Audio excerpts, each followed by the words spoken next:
Bienvenidos a todos a esta mesa que obedece fundamentalmente al esfuerzo de Ramón, que ha publicado este libro que ustedes tienen ahí adelante en obsequio, el grupo Propuestas sobre trayectorias comunales, y que coincide con la publicación que hemos hecho en el Instituto sobre comunidades campesinas. Pero lo primero que quería reconocer, o debemos reconocer, es el esfuerzo de Ramón por proponer esta reunión. Esta es una reunión abierta, habrá dos comentaristas, uno es Alex Díez y el otro es Manuel, que debe de llegar en cualquier momento y asumirá su comentario luego. Entonces comenzaremos con Alex y después, si viene Manuel, sigue Manuel, y si no, pasamos después a que haya una respuesta a lo que digas, Alex. ¿Bien? ¿A quién? Dime en secreto, ¿eh? No, me pide Mari hacer una introducción a la discusión. Entonces, después de que hable, Alex, ¿quieres? O antes, bien, entonces te doy el micrófono y después le cedes a Alex. Ya, estamos un poco descoordinados, pero a ver, mientras llega, vamos a ver si nos alcanza Manuel. Buenos días a todos y todas. Este es un tema que se ha trabajado mucho en el IEP antes, el tema de comunidades campesinas, y que en los últimos años se ha venido retomando. Bueno, como todos sabemos, el tema de comunidades ha sido muy trabajado desde la antropología, la sociología rural, desde hace muchas décadas, y más bien, luego de los estudios de los años 70, los estudios de los años 80, digamos que hacia los 90 hubo una especie de caída, por decirlo así, de los estudios de comunidades campesinas, ¿no? Son otros temas los que se empezaron a trabajar, siempre algunos siguieron trabajando el tema, Alejandro de hecho es uno de ellos, pero con todas las reformas de políticas después de la Constitución del 93 y la nueva ley de tierras, el tema de titulación, viró un poco el estudio sobre comunidades, fue un poco dejado de lado el tema de gobierno comunal, tenencia de tierras, y los estudios se empezaron a centrar un poco más en las políticas y los efectos de las políticas de titulación, etcétera, sobre las comunidades. Y ya entrando a los años 2000, junto con el boom extractivo y un poco más adelante, hacia el 2010, la expansión de agroindustrias en la zona de costa, también hay un giro en los estudios, ¿no? Y además con el enfoque territorial, que también es un tema que empieza a entrar más en la discusión a partir de los 2000 hacia adelante. Entonces cambia un poco, digamos, el eje de análisis de los estudios rurales y dentro de ellos de los estudios sobre comunidades campesinas. La impresión que tengo es que en los últimos, diría yo, 10 años se ha vuelto a retomar el tema y tratando de comprender, luego de todos estos cambios que han ocurrido de los 90 en adelante en los escenarios rurales, que han transformado pues, la ruralidad en un escenario mucho más complejo, diverso, que ya no solamente es agrícola, las familias campesinas ya no son solo campesinas, se dedican a múltiples actividades, las comunidades son una de las instituciones más en el escenario rural, las municipalidades, los municipios de centro poblado, otro tipo de organizaciones están presentes, además de todos los agentes privados que invierten y están presentes en los territorios y que también han producido grandes cambios. Entonces es en este nuevo escenario que tratamos de entender, bueno, ¿qué está pasando con las comunidades? ¿Qué ha pasado con el gobierno comunal? ¿Sigue teniendo vigencia lo comunal como colectivo? ¿Cuáles son las nuevas funciones o los nuevos roles en todo caso que asumen las comunidades? ¿Qué ha pasado con las tierras? Son todas estas nuevas preguntas que se abren en este contexto y hay creo, una nueva camada de estudios que empiezan a retrabajar el tema de comunidades campesinas. De hecho, Alejandro Díez, que nos acompaña aquí con el taller de Cultura Política de la Católica en el 2012, publicó este libro de tensiones y transformaciones en comunidades campesinas con nuevos estudios de caso de chicos jóvenes sobre el tema de comunidades en la actualidad. y luego algunos otros estudios que hemos venido también publicando, y entre ellos pues los trabajos que vamos a discutir el día de hoy, el trabajo de Ramón Pajuelo, publicado y encargado por el grupo Propuesta Ciudadana, que es un estudio más cualitativo, centrado en las comunidades del sur andino, y el estudio que hicimos con Marisa Remí y Jaime Urrutia, comunidades campesinas y nativas en el contexto neoliberal, que es más una mirada desde las cifras del censo del Cenagro 2012 y las hojas complementarias de comunidades campesinas. Entonces ya llegó Manuel, así que le voy a ceder el micro a Alex para comenzar de frente con los comentarios y luego tendremos un debate abierto al público para poder todos discutir. 15 minutos. Creo que no funciona. No está funcionando. Parece que solo funciona del lado en la izquierda, acá en la derecha no. A ver, en primer lugar es un placer estar aquí sentado en esta mesa y quería comenzar señalando que en octubre de 1988, en esta misma mesa, en este mismo escenario, el IEP discutía un proyecto sobre comunidades campesinas, ¿no?, que en ese momento estaba siendo trabajado por Carlos Contreras, por Christine Hunfeld, por Luis Miguel Glave, por Heraclio Bonilla, ¿no? Y asistimos a un debate muy interesante sobre qué cosa era la comunidad en ese momento, que había que estudiar, etcétera, etcétera. Era un entorno mucho más clásico, además estaba comentando pues Jürgen Golte, o sea, así, comentando los textos de Bonilla, de manera casi, no sé cuál es la palabra, explosiva, quizás sería la palabra apropiada. Estamos casi 40 años después, ¿no?, discutiendo sobre el mismo tema, pero yo creo que de una manera distinta. Una primera cosa que quería destacar es, vamos a decir así, la emergencia de nuevos trabajos sobre comunidades. Hay más trabajos que durante las últimas 2 décadas pasadas. Si sumamos del 2010 para acá, podemos sumar una docena de trabajos distintos, con distintos casos, ¿no? La segunda cosa que quería señalar es la existencia, después de mucho tiempo, de conjuntos de data acumulada. O sea, tenemos tanto el censo agrario y las hojas complementarias, tenemos el censo de comunidades, ¿no?, y tenemos el recuento de comunidades que han hecho el IBC y CEPES, tanto de comunidades campesinas y nativas, ¿no? Entonces tenemos otra vez sobre la mesa, ¿no?, una serie de data agregada sobre una realidad que después de mucho tiempo yo cada vez me convenzo que tiene mucho de realidad y mucho de ficción, ¿ya? Porque todos estos recuentos de data agregada nos hacen pensar que estamos frente a un único fenómeno social, y yo creo que eso es un error.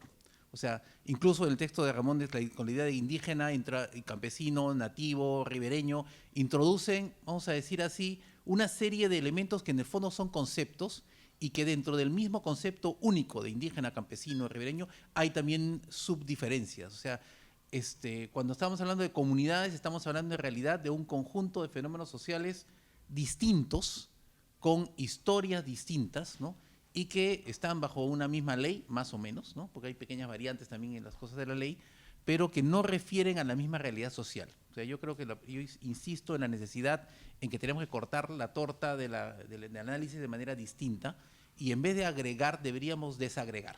O sea, los censos, de hecho, y la data agregada nos da una serie de pistas sobre densidad, tamaño, presencia de algunas instituciones tradicionales, supuestamente, etcétera, ¿no? Y por otro lado, los trabajos de los economistas nos dan muestra de lo que está cambiando al interior de la economía y de los espacios territoriales. Entonces, estamos frente a una realidad diversa en un contexto de transformación. O sea, en la discusión de los fines de los 80, aquí la comunidad campesina era ante todo un espacio dedicado a actividades agropecuarias, ¿no?, cosa que cada vez más no es cierto, ¿no? No es cierto no solo para las comunidades, no es cierto para el conjunto de la sociedad rural en general, más allá del espacio comunal.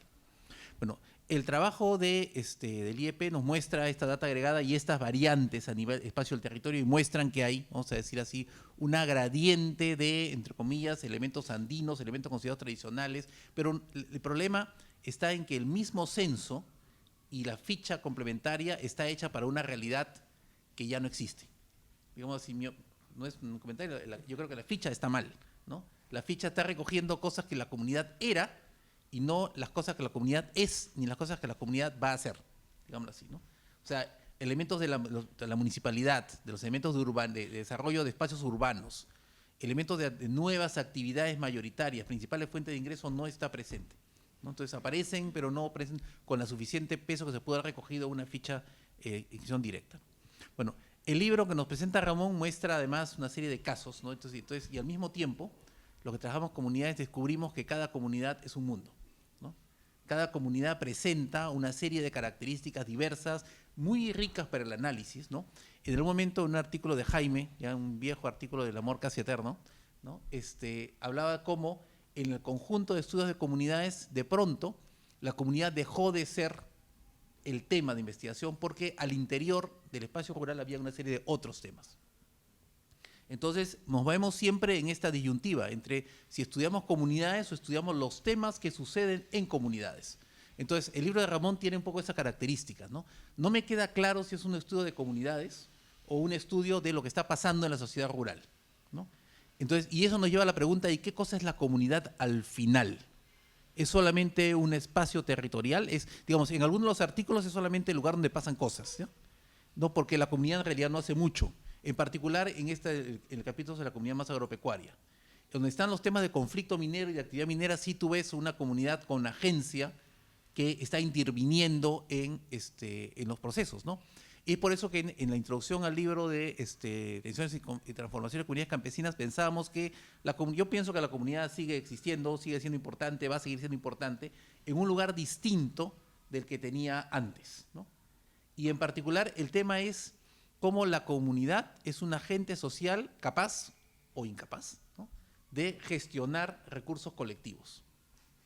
Que además, ¿no?, estos estudios de comunidad encuentran con una, vamos a decir así, una corriente global, ¿no?, de investigación sobre los temas de los bienes comunes.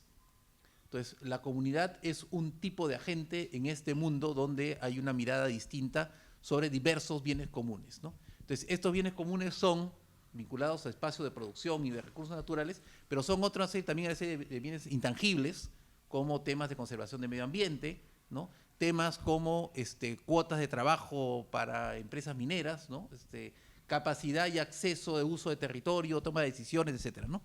Entonces, y ahí entramos a una disyuntiva que yo creo que debe ser discutido en otros espacios, pero que hay que pensarlo un poco más en términos de comunidad. O sea, ¿cuáles son las dimensiones pertinentes de lo comunal?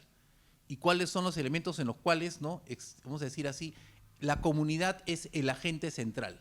Entonces, dentro de los trabajos clásicos de Enrique Mayer, de Orlando Plaza, se hablaba de esta tensión familia-comunidad, ¿no? Entonces, y Deborah Poole decía que las comunidades aparecen o desaparecen dependiendo de las coyunturas, ¿no?, en las cuales lo que sucede es que hay momentos en los cuales la acción colectiva o el sentido de lo colectivo tiene más peso que el sentido de lo individual, ¿no? Entonces, es la misma contradicción de los proyectos de desarrollo, es decir, la lógica es que voy a apoyar a la comunidad o voy a apoyar a las familias. Entonces, ¿quién acumula? El tema es que ambos acumulan, vamos a decir así, en activos distintos. La comunidad acumula en bienes colectivos y de manejo territorial y bienes de uso semipúblico, dirían los economistas, en tanto que las familias se acumulan en activos que son más apropiables familiarmente y transmisibles directamente, que puede ser tierra, ganado, casas, etcétera, etcétera, ¿no?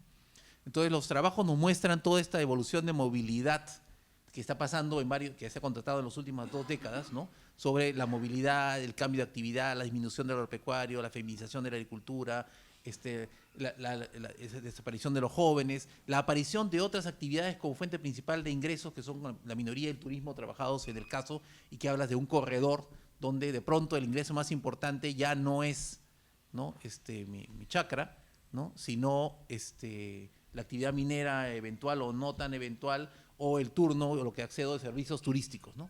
Entonces hay una profunda transformación en muchas comunidades, ¿no?, en las cuales, y se muestra en el caso, o sea, hay muchas comunidades mineras donde el trabajo agropecuario es un trabajo, vamos a decir, modelo ICA, ¿no? O sea, la gente tiene su chacra como espacio de refugio, pero no es el espacio de ingresos, no es el espacio generador de ingresos, ¿no? Entonces, pero eso es la familia.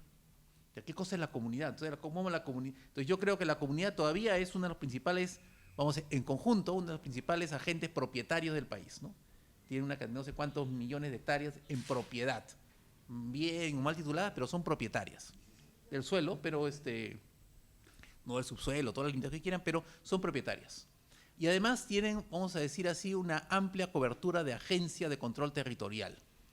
que disputan con el Estado, con los gobiernos regionales, con los municipios, ¿no? Que permiten el acceso, dan paso o no. Entonces hay una serie de elementos en los cuales las comunidades gerencian, vamos a decir así, su desarrollo, ¿no? El desarrollo de sus familias, en condiciones externas de desconocimiento de lo que realmente son.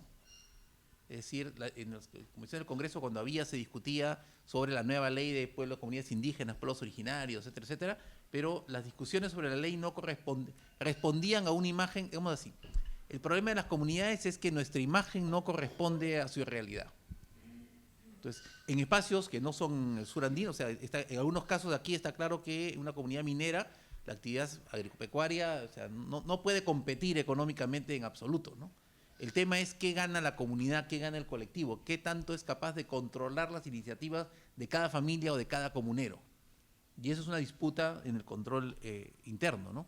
Entonces, lo que yo veo en el texto es una riqueza increíble de casos, ¿no? Pero extraño nuestro esfuerzo colectivo, de todos en realidad, de destacar estos otros elementos que están sobre la mesa. Tú lo ves ahí, ¿no? Los elementos, vamos a decir así, de la comunidad hacia el futuro, ¿no? O de la comunidad actual hacia el futuro. Entonces yo me pregunto qué sentido tiene que una comunidad chupaca, ¿no? En Huancayo cobre, ¿no?, una jornada de trabajo agrícola cuando el 80% de los comuneros son profesionales, ¿no? No tiene ningún sentido. O sea, entonces la comunidad es una cosa distinta. Entonces no estamos, creo yo, haciendo suficientemente esta cosa distinta. No sé cuánto tiempo he ido, pero quería hacer un segundo comentario, y esto es hacia atrás, ¿no? O sea, nuestras cuentas no son solo con la comunidad hacia el futuro, sino también con la comunidad hacia el pasado. O sea, hace 50 años, ¿no?, el espacio colonial del siglo XIX eran prácticamente espacios desconocidos. Yo me recuerdo haber estado en un evento organizado por la Flaxo de Quito discutiendo la comunidad en el siglo XIX cuando realmente nadie sabía qué había pasado, ¿no? Pero ahora sí sabemos más o menos qué ha pasado en el siglo XIX y en el siglo XX y en el XVIII y cosas del XVII, etcétera. Entonces yo creo que lo que muestran los casos que nos trae Ramón es los itinerarios distintos de las comunidades también hacia atrás. Vienen de lugares diferentes. Habían comunidades que fueron ayu, comunidades que no fueron ayu, comunidades que fueron hacienda. ¿Ya? ¿Tu origen tiene algún sentido en el mundo contemporáneo? ¿Qué cosa de lo que fue tu comunidad tiene un sentido ahora? Entonces, y después aparecen cosas que tienen que ver con las lógicas de lo que fue la comunidad en la colonia, como eran cabildos de indios, de lo que fueron las comunidades en la República cuando no había ningún espacio legal que las permita definir, de lo que fueron los arreglos institucionales del siglo XX, en las cuales vas reconformando comunidades bajo nuevos parámetros, ¿no? Pero tú vas viendo cómo hay una serie de parámetros políticos distintos. Entonces, de pronto, Ramón nos muestra comunidades cusqueñas que están empezando a organizarse como comunidades huancavelicanas, es decir, con juntas sectoriales con relativa autonomía, ¿no? Lo que hace que no haya una comunidad, sino muchas comunidades dentro de un mismo, vamos a decir así, título colectivo de propiedad, ¿no? Pero con agencias distintas. Tú en el momento en Huancavelica tú no sabes con qué presidente estás hablando, ¿no? El presidente de la comunidad, del sector, del grupo, etcétera. Entonces todo está íntimamente ligado, ¿no? El otro punto que aparece, ¿no?, y que no se nota, no se percibe tanto, es hay un reclamo al Estado, pero ¿dónde está el Estado? O sea, el Estado está produciendo ahora cifras, ¿no? Pero ¿qué está haciendo en las comunidades? ¿Cuáles son los nuevos modos de articulación entre Estado y comunidades? Y no solo Estados, también ONGs. O sea, las comunidades de Acomayo, por ejemplo, trabajas aquí. Acomayo ha sido el lugar parasitado por ONGs y proyectos del Estado, o sea, Sierra Sur, Sierra Productiva, Ararigua, etcétera. Entonces ahí toda la transformación productiva responde a una serie de procesos de acción externos que han coincidido en los últimos años. El último CEPI está hablando de cómo todas estas zonas altas están transformando a la ganadería. O sea, la agricultura no tiene sentido. La ganadería, estamos regresando a estándares de uso de la tierra parecidos a la reforma agraria, solamente que ahora el ganado no lo tiene la hacienda, sino lo tiene la comunidad, o los comuneros, si queremos decirlo de otra manera, ¿no? Y que responde a un grado de atención y de intensidad de trabajo diferenciado. Es decir, si yo estoy migrando, ya no puedo manejar, es más fácil pagar un pastor, ¿no?, que dedicarme a una chacra todo el tiempo. O sea, tiene que ver con intensidad de trabajo y dedicación del trabajo, ¿no? Sin contar que las vacas rinden más, ¿no? Que mi chacra de papa, ¿no? Entonces, bueno, dejaría ahí, dejo a Manuel. Gracias, Alex. Disculpen la demora.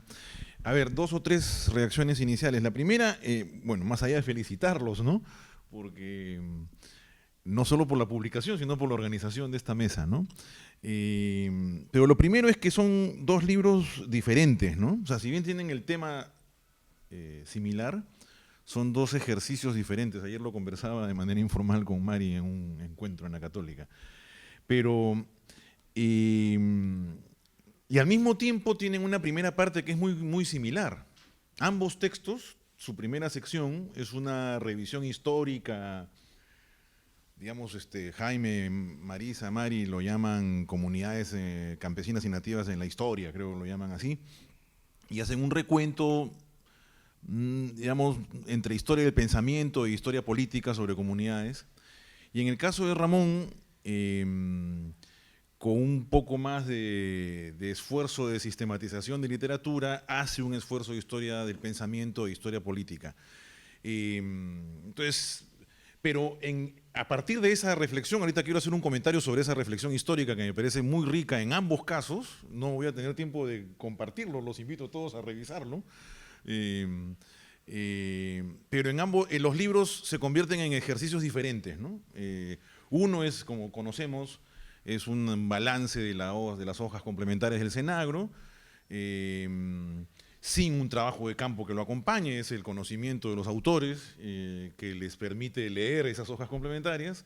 Y en el caso de Ramón, por lo que entiendo, es fruto de un trabajo de investigación, no sé cuán largo, pero es un trabajo de investigación que Propuesta Ciudadana, con el apoyo de la Fundación Ford, condujo en el marco de la dinámica territorial en el corredor del sur, en el corredor minero del sur, pero ahorita les explico cómo Ramón elegantemente se escabulle del corredor para reflexionar sobre el corredor, ¿no?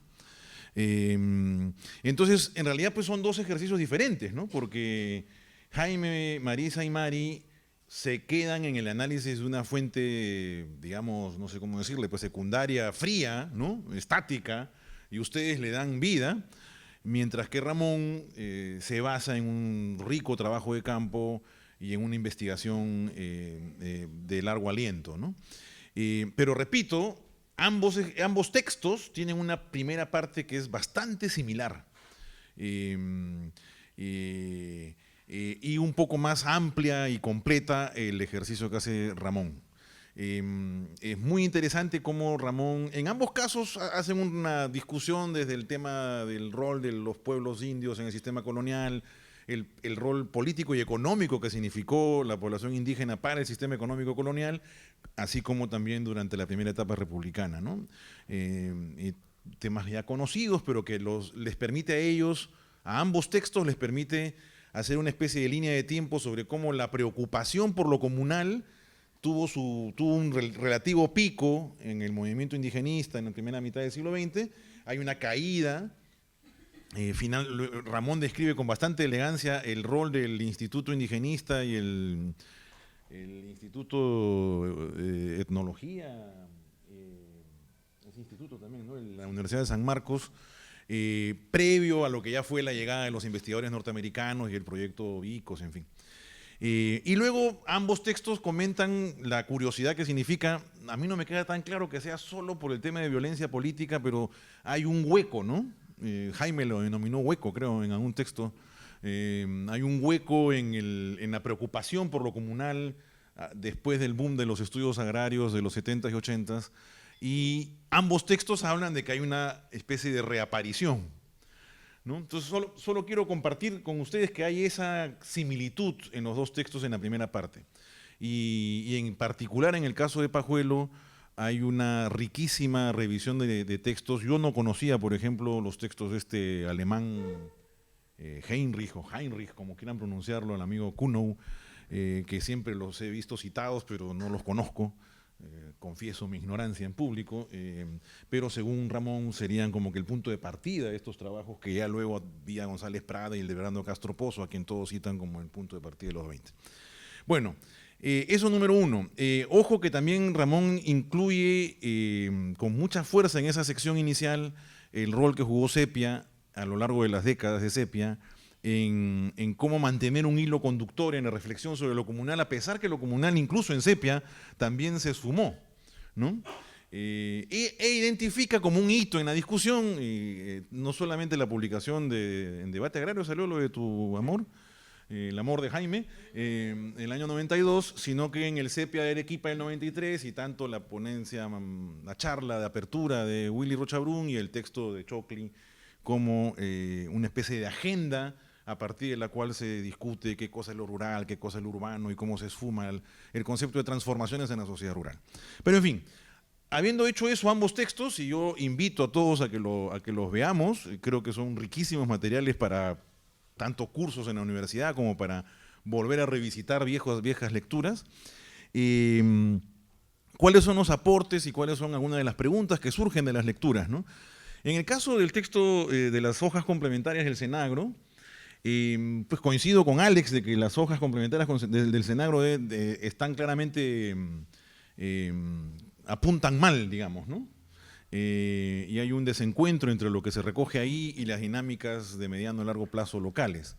Sin embargo, le sacan petróleo, ¿no? O sea, Jaime, Mari y Marisa le sacan petróleo a estas hojas y construyen un análisis alrededor de 3 temas, ¿no? Rápidamente, en 3 minutos o 5 minutos los resumo, ¿no? Uno, ellos lo llaman hasta qué punto habría un efecto comunidad en una dimensión económica, un segundo, efecto comunidad en una dimensión política, y un tercero en todo lo que significa la gobernanza de la tierra en particular, ¿no? Y es interesante, ¿no? Porque yo era alumno de Efraín, Adolfo, Daniel en esos años. Me acuerdo vivamente pues que los más progres, digamos, éramos hinchas de Efraín, porque Efraín reivindicaba la comunidad versus el neoclásico ortodoxo Figueroa, que decía que la unidad de análisis era la familia y la que tomaba decisiones, ¿no? En una racionalidad económica, más allá que era diferente a una empresa, pero era una decisión familiar, ¿no? Y sin embargo Efraín no tuvo éxito, a pesar que todos empujábamos a Efraín en el debate, que nunca se dio en realidad. Nunca hubo un debate de Efraín Adolfo en público, pero había un debate analítico. El texto de Efecto Comunidad es poco feliz en el sentido de que Efraín ofrece de alguna manera modelar lo que él llama una externalidad de la acción colectiva, ¿no? Entonces se queda en la mera identificación de los diferentes aspectos donde podría darse ese efecto comunidad, y a partir del trabajo de Antapampa, creo yo que el problema que tiene Efraín es que está limitado porque solo tiene la información de Antapampa, y trata de mostrar pues, la dinámica de ese efecto comunidad. En el libro posterior, en el Economía Política en la Frontera, no me acuerdo, el año 94, en las fronteras de mercado, economía política del campesinado, ahí, si bien él no habla mucho de efecto comunidad, tiene más éxito en demostrarlo. Pero, en fin, en el texto de Urrutia, Remy y Burneo, ellos reivindican o recuperan o revisitan el concepto de efecto comunidad y mágicamente sale. El efecto comunidad, rascan el concolón de las hojas complementarias del Senagro y encuentran alguna evidencia objetiva, ¿no? Por más que Alex cuestiona la ficha, logran encontrar, ¿no? No los voy a cansar acá con los datos, ustedes pueden revisarlo, pero ¿no? Con todas las dificultades que tiene. Una de las cosas lindas del texto es cómo muestran la enorme precariedad conceptual que está detrás del censo en general, no solo de la hoja complementaria, para abordar el tema comunal, ¿no? O sea, lo que muestran ustedes es que el propio censo no entiende lo que es una comunidad.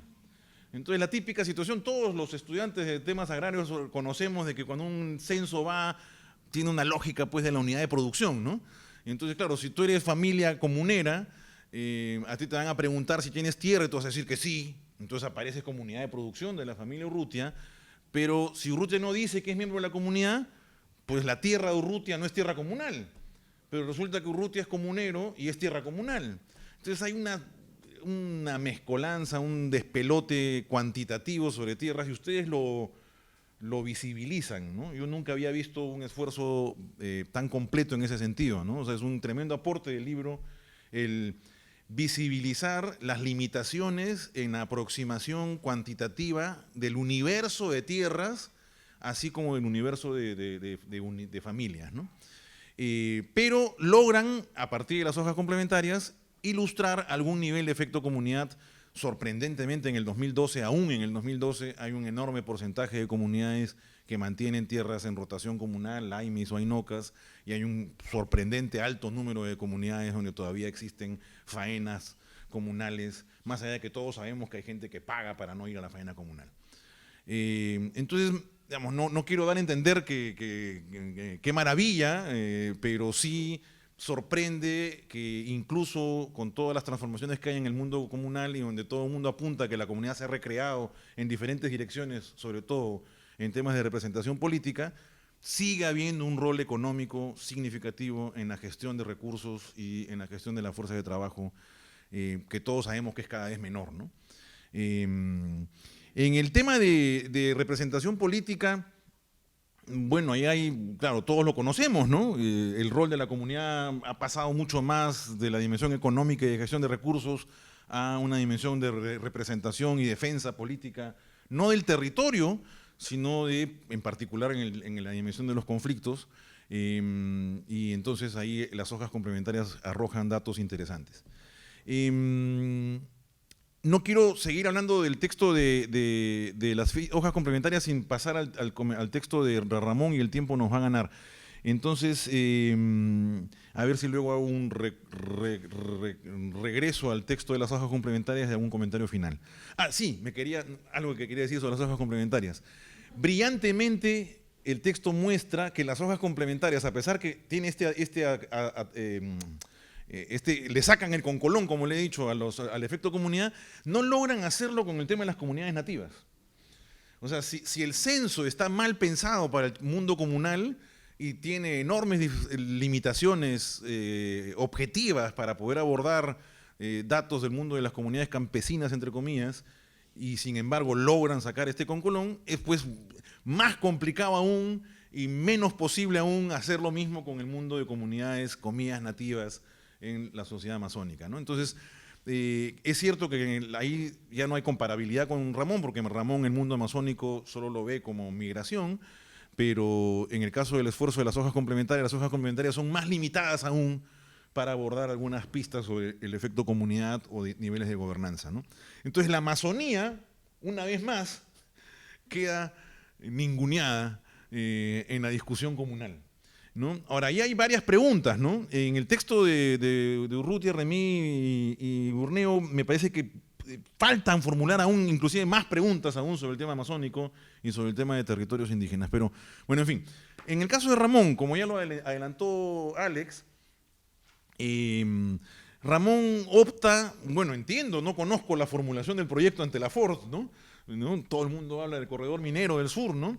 Pero opta por ver hasta qué punto se puede, sobre pretexto de analizar dinámicas de transformación en el espacio del corredor minero del sur, ver cómo la comunidad se recrea, se transforma y juega nuevos papeles y nuevos roles.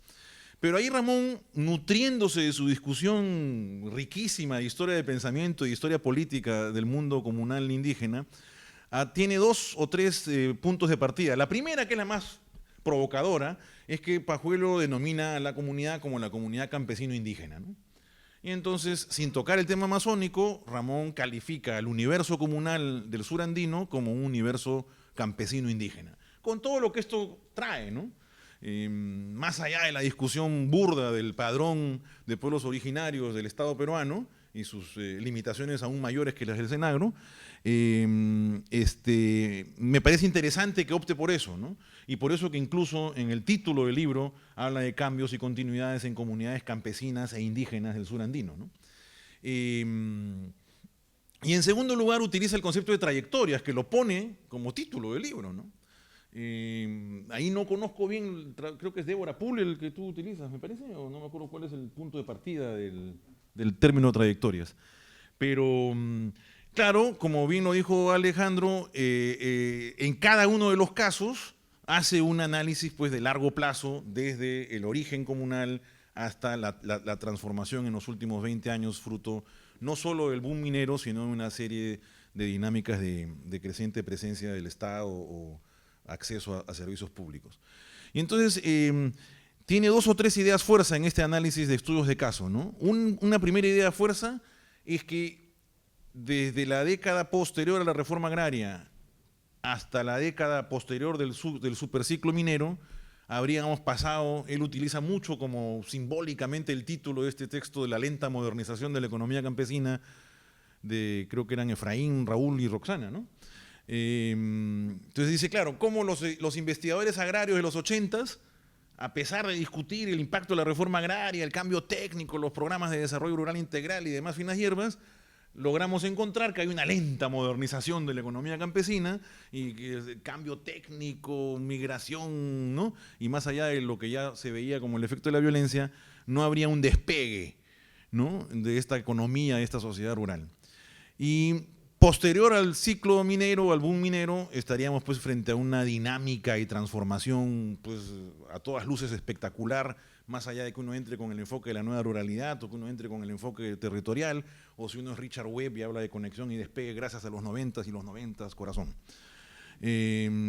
Cualquiera sea el enfoque que uno tome, es evidente que hay una dinámica de transformación que no es compatible con esta etiqueta de lenta modernización. Y entonces esto me parece súper interesante, cómo se logra provocar al lector o a la lectora que trate de, a través de estos 4 estudios de caso en realidad, ilustrar cuáles son las características de ese salto de lenta modernización a rápida y dinámica transformación, ¿no? Y entonces utiliza 3 estudios de caso y lo complementa con este corredor, ¿no? ¿Cómo le llamas tú? ¿Tú le llamas claro, le llama eje de desarrollo turístico minero, eje de desarrollo territorial turístico minero, lo máximo. La Sociedad Nacional de Minería estaría feliz con Ramón Pajuelo y el Grupo de Propuesta Ciudadana. ¿No? Eje de desarrollo territorial turístico minero en el sur andino. Caramba, hay que hacerlo hablar con Pablo de la Flor.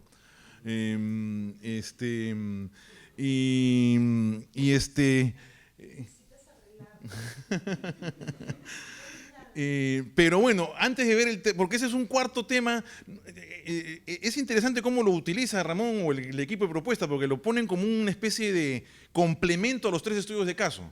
Y una palabra a los 3 estudios de caso. Los 3 estudios de caso son literalmente muy bien pensados, ¿no? Porque un caso es un caso de una comunidad campesina muy cerca de Las Bambas, pero que tiene una vieja historia minera y que además, luego de haber botado a patadas a 4 empresas, logran promover un esfuerzo de minería, comillas, artesanal. No conozco el sitio, así que no puedo opinar cuán artesanal es, pero es minería igual. No creo que sea tan artesanal, pero es fantástico el proceso de recreación de la organización comunal, no solo en defensa de su territorio, sino en promoción de aprovechar, comillas, el beneficio económico de la minería en su territorio, ¿no? Dicho sea de paso, no he ido yo a esta comunidad, pero sí sé que alrededor de Las Bambas hay varios fenómenos de, comillas, minería artesanal, no solo de oro, sino de cobre en particular, y todos ellos articulados a las empresas totalmente informales y legales de la zona de Nazca, ¿no? O sea, todo ese mineral es procesado en Nazca, entiendo, no estoy seguro. En Chala y Nazca, en ambos, ¿no? Y entonces, este es un caso emblemático que utiliza Pajuelo y su equipo para decir, miren, la minería no solo trae temas conocidos, sino que también trae estos temas complejos de entender, donde la comunidad se fortalece a partir de una identidad minera, ¿no? Súper interesante. Segundo, un caso donde el boom capitalista o el boom de acumulación es traído no por la minería, sino por el turismo, el famoso tema del cerro de los 7 colores, siempre se me escapa el nombre, ¿Pinocunca? Winnicunca, en Pampachiri, que además tampoco conozco, pero pues fantástico porque es una comunidad madre, una de las comunidades madres del territorio del distrito de Pitumarca, ¿no? Famoso. Y entonces ahí hay un enorme proceso para los limeños mazamorreros, el conflicto con la otra comunidad vecina porque hay otro acceso.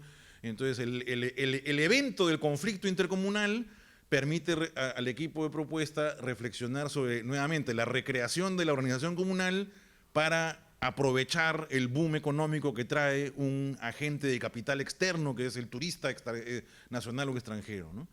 Ahí no hay minería en principio, aunque hay alrededor minería, pero ahí no hay minería en principio en esa comunidad, pero es otro ejemplo de recreación comunal frente al capital, ¿no? Y el tercer ejemplo, pues, es viva el campesinado andino, ¿no? es en Acomayo, ¿no? En la comunidad de San Juan, donde el boom económico, después de una qué lenta modernización y qué lenta modernización, esta es la región tradicional de Kotler, ¿no? Esta es la tercera región de Kotler. Entonces, claro, de la región tradicional, del cuartil más bajo de productividad de los 80s, hay en la zona de Cuatro Lagunas, trabajada por 20 economistas, sociólogos y demás,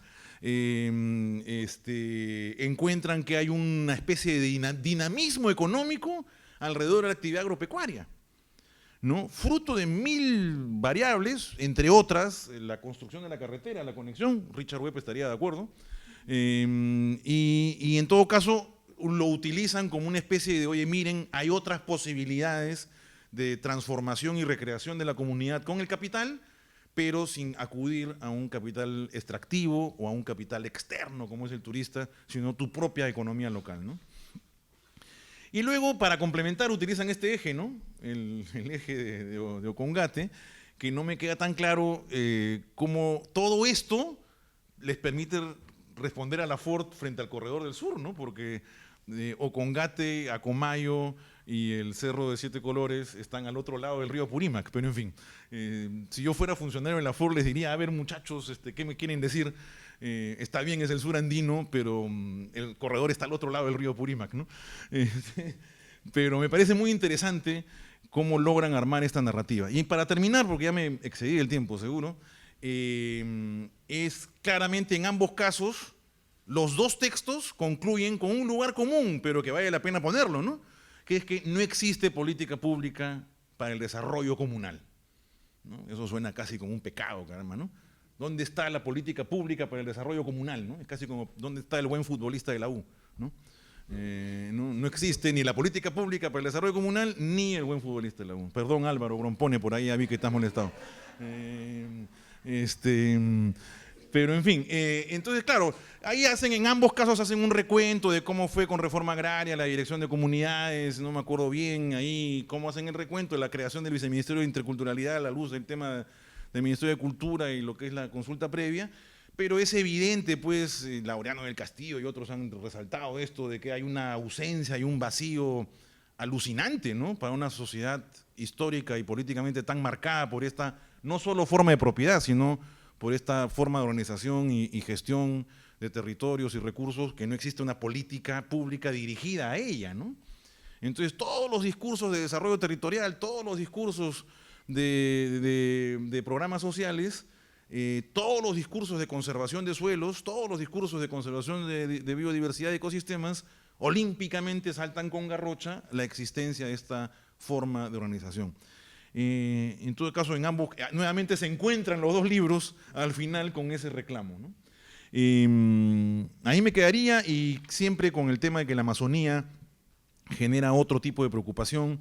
Es muy interesante cómo Ramón, haciendo uso, yo no sé, ustedes la llaman base de datos del Grupo Propuesta Ciudadana, base de datos de las comunidades del Grupo Propuesta Ciudadana, pero no estoy seguro el derecho de propiedad, si es de GPC o si es de IBC, pero en todo caso la base de datos es una maravilla. Y ahí, como bien dijo Alex, esa base de datos que entiendo la indujo el IBC, introduce el concepto de comunidad ribereña, ¿no? Que en algún momento se ha discutido no lo suficiente, creo yo, e incluso hablan de otro tipo de comunidades no indígenas. Ahí me quedé en el aire, Ramón, porque una cosa es el concepto de comunidad ribereña, muy claro, pero en otro momento aparece el concepto de comunidad no indígena, que es mucho mayor el número que las comunidades ribereñas. Entonces, claro, desde el punto de vista de gestión pública, yo puedo llegar a una región, a Cajamarca, y me puede decir el alcalde de Pambamarca que en mi distrito, en mi provincia hay 80 comunidades, ¿no? Por supuesto que hay 80 comunidades, no son comunidades campesinas, ¿no? Son rondas o son centros poblados, ¿no? Y la del estribo, una de las cosas más lindas del texto de Pajuelo es cómo logra mostrar en diagramas muy sencillos y didácticos la organización interna de estos tres estudios de caso. Los tres casos tienen diferente estructura organizativa, con diferentes cargos. Allí donde el rol del municipio es más fuerte, que creo que es el de San Juan, ya no me acuerdo, no hay teniente gobernador, es en caso de San Juan, en otro caso se mantiene alguna noción de vara, en otro caso hay un teniente comunal, en una todavía hay un curaca, Entonces, no sé, me parece fantástico el trabajo de campo que han hecho estos etnógrafos en los 3 casos. Pero en fin, ahí me quedo, muchas gracias. Gracias, Manuel, por tu extenso comentario. Profundo, sí. Está bien, estás bien compensado. Vamos a dar la palabra primero, Marisa, así tienes oportunidad de poder retirarte porque vamos a dar la palabra a Marisa, luego a María y a Ramón y luego pasaremos al público. Me parece que es más pertinente decir algo respecto a las publicaciones y después pasar a preguntar, ¿no? Bueno, bueno, sí, lo único que quería señalar era en relación a esto. Bueno, es cierto que para hablar sobre 6.000 comunidades o 7.000 comunidades, hay poco que decir en común. Ese poco está, y eso es el libro, digamos, ¿no? Pero 2 cosas me sorprendieron cuando estuvimos trabajando, que lo has mencionado de paso, Manuel, sobre el texto de Ramón, y es la conflictividad, es un espacio muy conflictivo el de la comunidad. O sea, por ejemplo, en las estadísticas del efecto comunidad en términos de defensa, ¿no? O de defensa de sus recursos, el principal agente de conflicto es la comunidad vecina, ¿no? Y esto de 2 comunidades que uno lo encuentra por todas partes, ¿no? Y el tercer, porque el segundo, claro, son otros externos, pero el tercer problema de conflicto es interno, es entre comuneros que digamos, disputan tierras comunales, ¿no? Entonces, es un espacio complicado. No es, claro, digamos, si uno lee esa parte, esta idea idílica de la comunidad creo que desaparece totalmente, hay que desaparecerla.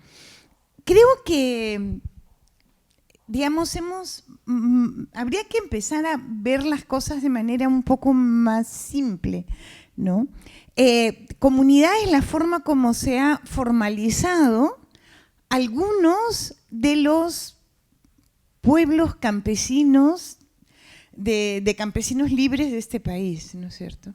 O sea, digamos, el gran tema del ámbito rural peruano ha sido la persistencia de pequeños agricultores que dominan sus tierras, y el problema antes era cómo lograr que salgan de ahí para que trabajen, ¿no? Pero eso es. Entonces, estas personas viven juntas y se defienden. Esto ha tenido una formalización que se llamó comunidad indígena. Muchas veces me he preguntado si el hecho de que en el norte no haya tantas comunidades campesinas sea porque no calificaban como indígenas, más que no calificaran como comunidades, digamos, porque hay muchos pequeños pueblos que buscan sus formas de organización. Por ejemplo, hace poco me enteré en Chalhuanca, es un centro poblado cerca de Yanque, bueno, no tan cerca, un poco lejos de Yanque, pero en el distrito de Yanque, en Coyagua, se iba a decir, en Arequipa, en Cayoma, y esto tiene una dinámica. Son pequeños agricultores, gestionan un territorio con tecnologías tradicionales de siembra y cosecha de agua, etcétera. Tienen asambleas mensuales, tienen organización de cuánto siembran y cuándo no siembran y no son comunidad. Entonces, ahí hay una cosa que ver, digamos, contextos históricos específicos, sobre todo de agresión a estos pueblos campesinos, llevaron a su formalización, digamos, ¿no? De ahí a que lo hayamos tomado como unidad de producción, ese es un problema. Ese es el problema del censo, ¿no? Entonces, como ahí decíamos en el texto, ni siquiera en el cuestionario, en la sección de organizaciones, está la pregunta de ¿usted pertenece a asociación de productores, junta de regantes? Todo lo que a uno se le pueda imaginar, menos comunidad campesina, porque se asume que no preguntan quién es miembro, no lo asumen como una organización de productores, sino lo asumen como una unidad productiva. ¿no? Entonces, las preguntas son diferentes. Es una cosa muy confusa. Se ha dicho que es confusa desde el censo agropecuario del 70, ¿y cuánto es? 4, creo, que ahí ya no era posible ver comunidad. Vamos a ver si ahora que está escrito nos hacen un poco de caso en el INEI, ¿no? Pero sí, creo que es un tema abierto porque es cierto, solamente para terminar, el hecho de que haya alguna entidad a cargo de gestionar los recursos tierra y agua es un valor fundamental en un país con una economía, una ecología tan complicada y en contexto de cambio climático. Y entonces habrá que ver qué hay para futuro, a lo mejor hay poco, pero por lo menos si pueden destinarse los recursos y tal a consolidar esta forma que se mantiene de gestión de recurso colectivo, sería fundamental, ¿no? Bien. Sí, a ver, yo quería señalar un par de cosas sobre el estudio y sobre, en realidad, el origen del estudio, ¿no? Que creo que Manuel lo ha captado bien en los comentarios. En realidad, este es un trabajo que creo que tanto para Marisa, para Jaime y para mí, era bien diferente a lo que hacemos nosotros, a otras cosas que hemos hecho. Porque más bien, bueno, en mi caso como antropóloga, los trabajos de campo que normalmente hacemos son trabajos bien etnográficos, lo que publicamos son casos, ¿no? Bien cualitativos, pero aquí el esfuerzo fue justamente, bueno, ¿cómo hacemos para utilizar esta base de datos, no desperdiciarla y decir lo que podamos? Manuel lo captó bien cuando dice que le hemos tratado de sacar el jugo a las hojas complementarias, ¿no? Y con mucho cuidado, porque éramos muy conscientes de la limitación de la fuente y de la limitación metodológica, la manera en cómo se ha recogido la información de las hojas complementarias. Entonces nos hemos enfrentado a un montón de discusiones entre nosotros de, bueno, ¿cómo hacemos para leer esto?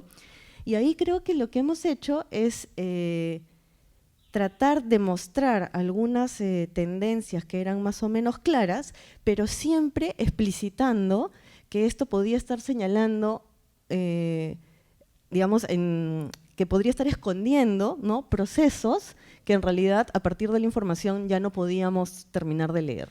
Entonces lo que optamos fue por hacerlo explícito, por eso es que en tu lectura, ¿no?, dices, bueno, ellos dan cuenta de las limitaciones, hay una reflexión a lo largo del texto tratando de mostrar, ¿no?, bueno, esto puede interpretarse de esta manera, y más bien lo que tratamos de hacer es señalar distintas líneas de investigación o distintos temas que salen a partir de la lectura de las hojas complementarias, pero que hace falta profundizar, y ahí sí hace falta profundizar con estudios de caso y estudios más de corte cualitativo y etnográficos, que es más lo que ha hecho Ramón, ¿no?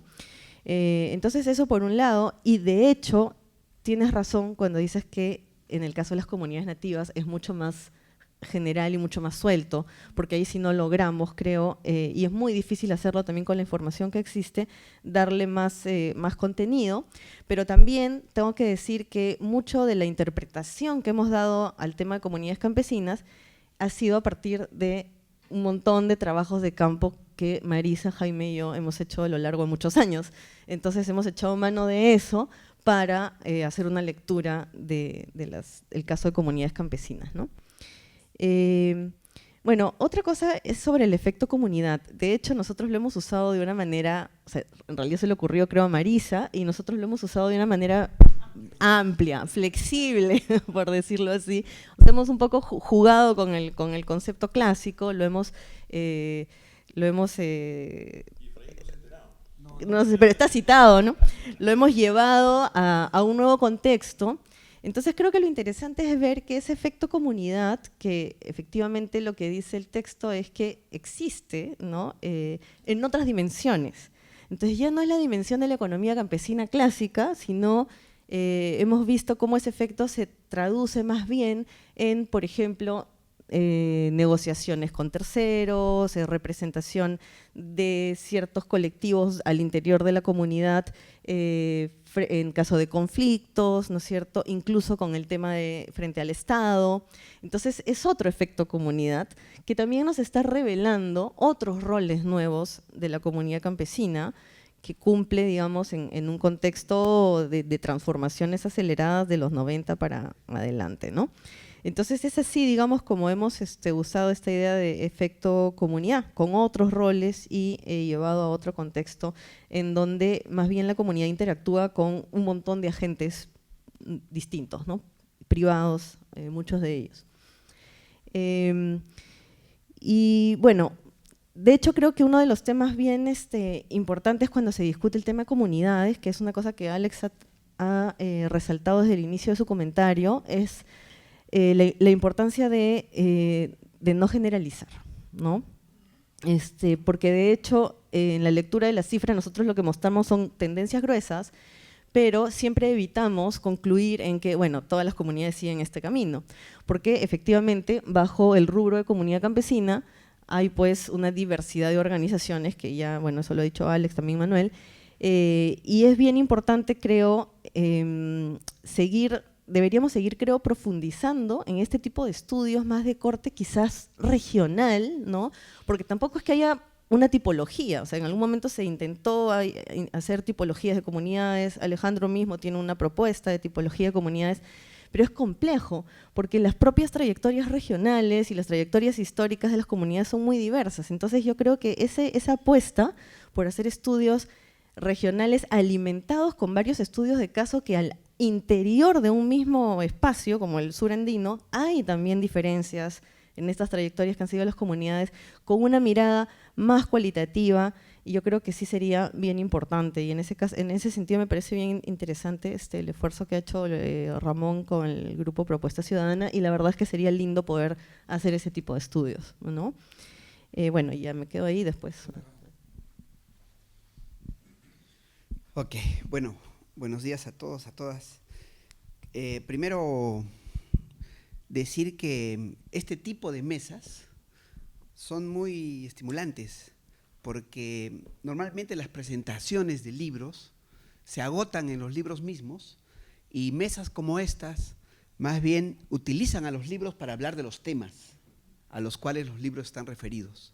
De hecho, era la idea, encontrarnos con que salían 2 libros nuevos en el Perú en este año sobre un mismo tema, el tema de las comunidades, y entonces la idea fue convocarnos a una mesa para discutir en pequeño, como una suerte de balances de temas que aparecen en distintas revistas que agrupan distintos artículos o libros referidos a esos temas. Entonces creo que va saliendo muy bien, y de hecho es un nuevo formato de mesa verde para el IEP que acabamos de descubrir. Segundo, respecto a la investigación que me toca. Primero, quisiera destacar el interés de Propuesta Ciudadana para ir más allá de su agenda inmediata a fin de lanzarse a hacer investigación. No le toca específicamente, pero creo que eso ya dice bastante. Es decir, la necesidad de plantearse preguntas, tener la valentía, ¿no es cierto?, para tratar de responderlas a través de un enfoque bastante académico y poder producir así los propios insumos para su trabajo. Creo que esto es algo bastante meritorio y explica, ¿no es cierto?, la salida de este libro, que fue una experiencia colectiva de armar un equipo de trabajo compuesta por un grupo de gente que trabaja con instituciones aliadas a Propuesta, el Centro Bartolomé Las Casas y Ararigua en el Cusco, y luego una estrategia al lado, ¿no es cierto? Está aquí Epifanio Vaca, que de pronto puede decirnos algo más al respecto, pero consistía en tener un equipo más bien de etnografía, para hacer etnografía, trabajos de campo en los lugares seleccionados, compuesto por jóvenes egresados de la Universidad San Antonio de Abad. Cada uno de ellos y yo nos dividimos los espacios en los cuales trabajamos, y así cubrimos los 4 ámbitos en los cuales se hizo la investigación. 3 correspondientes a 3 comunidades y uno un poquito más amplio, con la idea de ampliar el zoom y poder mirar cómo en espacios territoriales más amplios las comunidades son uno de los actores en procesos frenéticos de desarrollo en estos años, ¿no?, que es el caso de Carhuayo con Gati. ¿Por qué mirar más allá del corredor minero específicamente?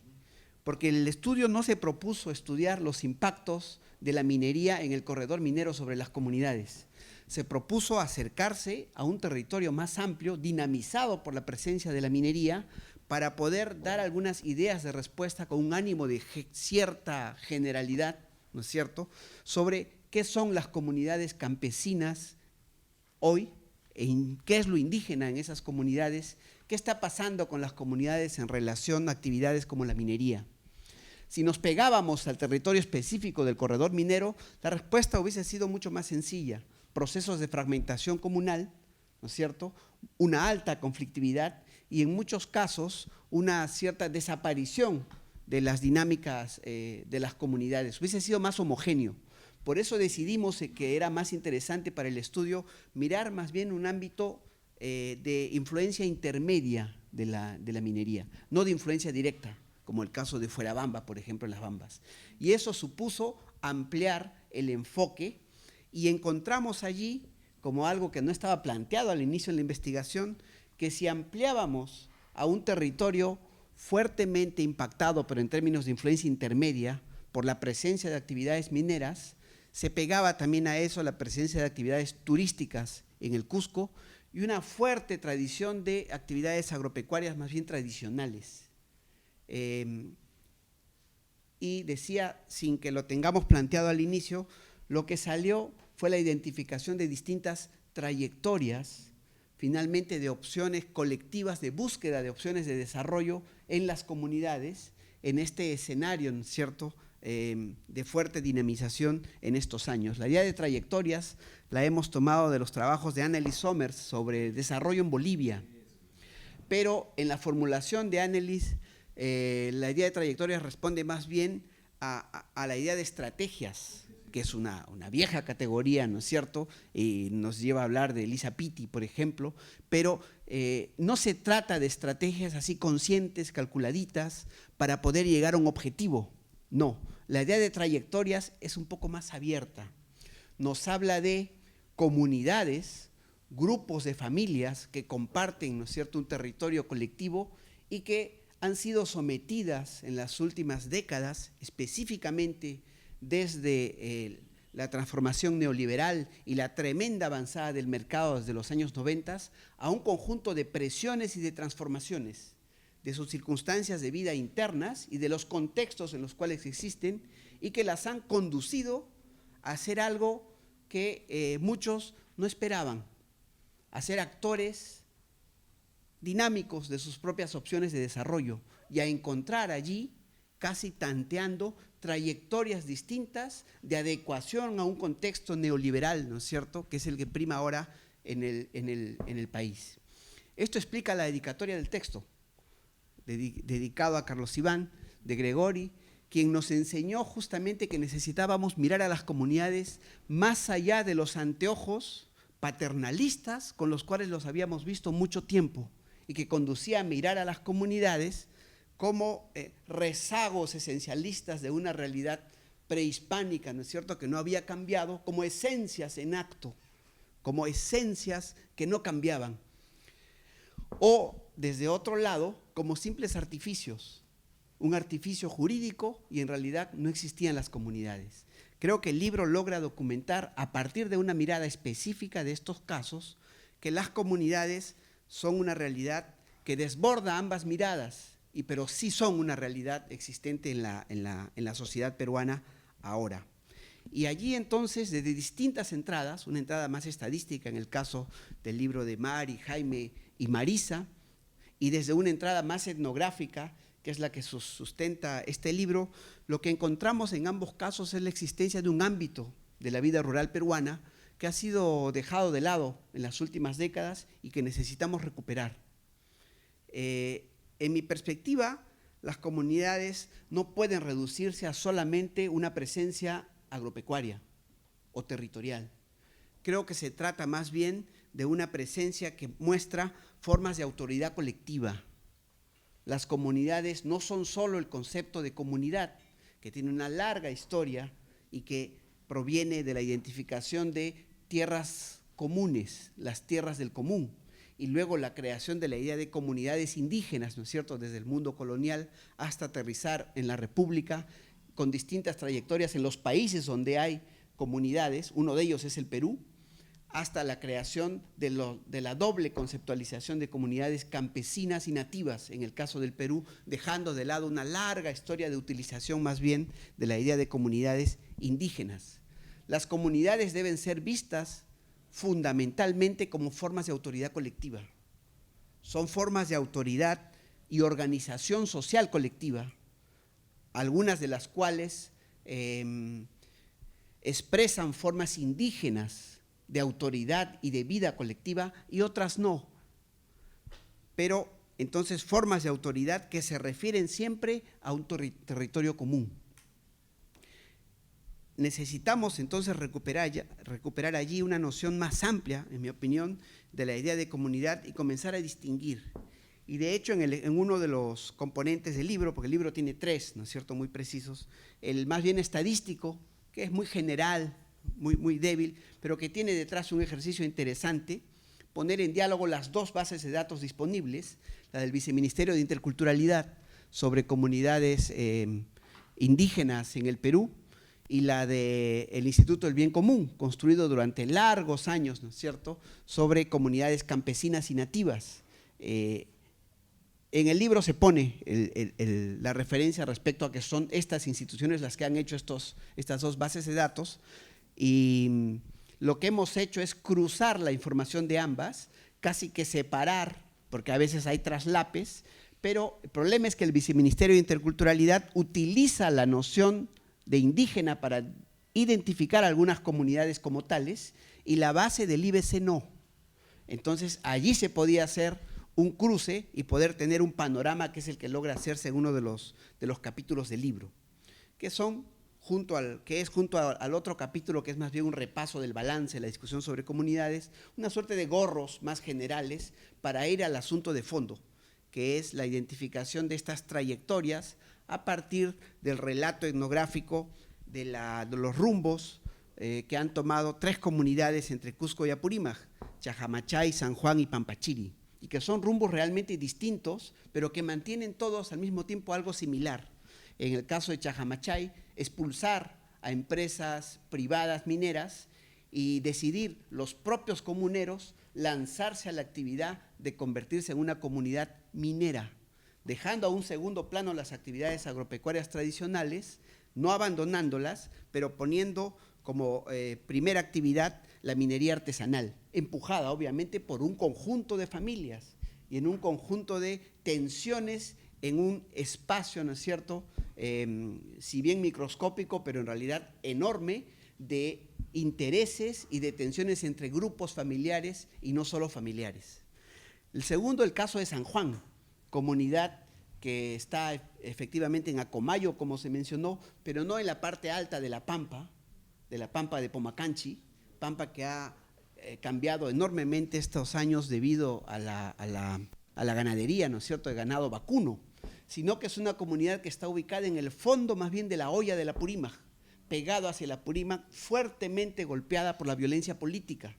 Es una de las pocas comunidades que he encontrado en las cuales hay una memoria bastante blanda, por ejemplo, con la presencia de Sendero Luminoso, que hay que explorar, y hay algunas ideas allí que se mencionan.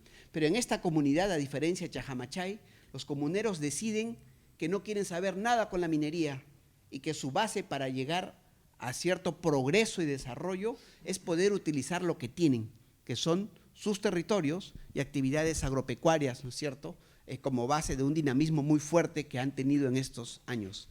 El tercero es el caso de Pampachiri, muy interesante porque es la comunidad que comenzó a administrar el paso a la famosa montaña de 7 colores, el Cerro Huinicunca, que se ha convertido en el Cusco en el segundo destino turístico, nada menos después de Machu Picchu.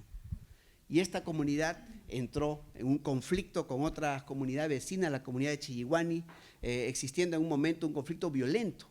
Ahora Pampachiri ha sido desplazado porque la ruta principal que se usa desde el año pasado es la ruta por la comunidad de Chillihuani, y Pampachiri, que se adecuó rápidamente a ser una comunidad turística, sin apoyo del Estado, ¿no es cierto?, con alianzas más bien con actores privados, como son las agencias turísticas, está desandando ese camino y está tratando de reubicarse otra vez en un conjunto de actividades agropecuarias, tratando de agarrar algo del flujo turístico. Y bueno, era mirar estas trayectorias, pero luego mirar cómo se sitúan las comunidades en espacios territoriales más amplios, en este caso el eje de desarrollo territorial, que creo que es así como podemos llamarlo, porque une los pueblos capitales de distrito de Carhuayo y de Ocongate, que si bien están cerca, siempre estaban muy distantes, incluso territorialmente. La carretera que ahora las une ni siquiera está asfaltada hasta ahora, pero en relación a esa carretera, y efectivamente esto es un postre para Richard Webb, ¿no es cierto?, se han generado dinámicas muy intensas de flujo y reflujo, de vinculación, que articulan municipalidades, otro tipo de actores privados, ¿no es cierto?, públicos también, y comunidades activas peleando por ver cómo consiguen también formas de desarrollo.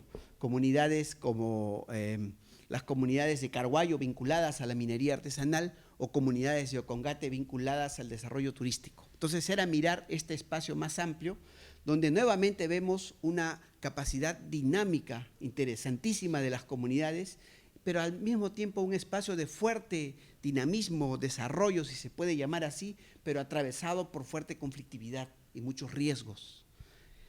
Entonces, el libro busca eso y creo que dialoga muy bien con el libro de Jaime, Marisa y Mari, en el sentido de convocarnos a reasumir una discusión en el país sobre la presencia de las comunidades en una sociedad rural que cada vez, por llamarla así, ¿no es cierto?, en un mundo rural que ha ido transformándose fuertemente bajo nuestros ojos, pero que ha ido saliendo de nuestra agenda de investigación y de trabajo. Hay una transformación intensísima de la ruralidad tradicional, basada, entre otras cosas, en la transformación de las actividades agropecuarias tradicionales, que rápidamente están en otra cosa. Al mismo tiempo, las comunidades como forma de autoridad colectiva, hasta qué punto son plataformas de disputa de una ciudadanía largamente acariciada, pero nunca conseguida. Las comunidades en el Perú, insisto, son una forma colectiva de autoridad y de existencia social y de organización de esa existencia. Algunas refieren a formas de racionalidad indígena, otras no. Pero en el Perú estamos en un país en el cual existen, como bien documenta el libro del IEP, alrededor de 700 comunidades campesinas y nativas inmiscuidas en conflictos. Y es un país en el cual hay en este momento más de 600 dirigentes comunales procesados por razón de los conflictos. Varios aquí hemos trabajado más intensamente este tema de los conflictos. Voy cerrando. Ambos libros entonces nos arrojan esta realidad que necesitamos volver a mirar en el contexto de un mundo rural completamente transformado. Segundo, es un mundo sumamente diverso. Nuestra idea o nuestro sueño de conseguir alguna vez una tipología antropológica de las comunidades creo que se va alejando, o más bien necesita referirse a variables específicas. Podemos hacer una tipología estrictamente territorial, otra estrictamente política, otra cultural, ¿no es cierto? Pero es una realidad tremendamente diversa y tremendamente amplia. Uno de los resultados del ejercicio estadístico del libro de trayectorias es que el proyecto empezó pensando que teníamos 7.000 comunidades más o menos en el país. Encontramos más de 10.000.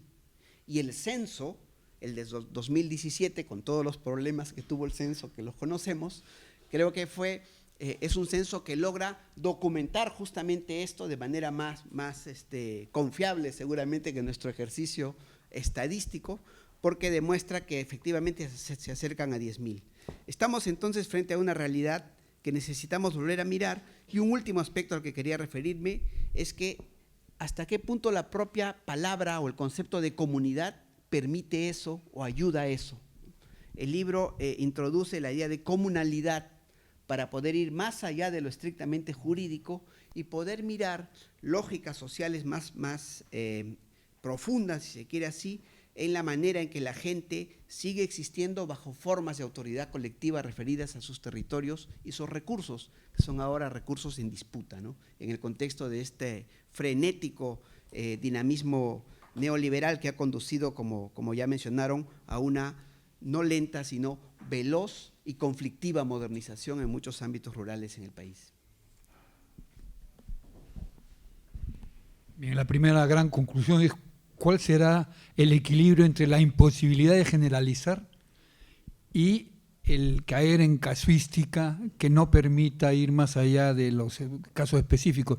Entonces el reto está en construir propuestas que busquen, lo que ha dicho al final Ramón, aproximaciones intermedias, digamos, que permitan, no una tipología, pero sí algunas maneras de conciliar la particularidad de las 10.000, 8.000 o 9.000 comunidades, reconociendo dos cosas fundamentales. Una, la vinculación entre comunidad y municipio, y dos, que muchas de estas comunidades surgieron después de reforma agraria y que son producto de un contexto distinto. Vamos a ceder la palabra a quienes quieran opinar. Veo Epifanio y luego por allá atrás, señor director. Tú, Epifanio. Sí, gracias. En primer lugar quería sumarme a la felicitación por este espacio tan interesante para escuchar los comentarios a ambas publicaciones y esta que promovimos desde Propuesta Ciudadana. Y decir que el cómo nace esta idea en Propuesta Ciudadana viene más bien de la preocupación, del interés de las instituciones socias, en este caso el Centro Bartolomé Las Casas y Ararigua, que hacen desde años promoción del desarrollo, y ellos tienen la pregunta, bueno, tienen la sensación de que están rezagados a veces en los enfoques que tienen, en las ideas que tienen de lo que está pasando en el mundo rural. Entonces la pregunta era, queremos tener una lectura más o menos actualizada. ¿Qué es una comunidad campesina hoy? ¿Cómo vive la gente? ¿Qué piensan los jóvenes, hombres, mujeres, acerca del desarrollo?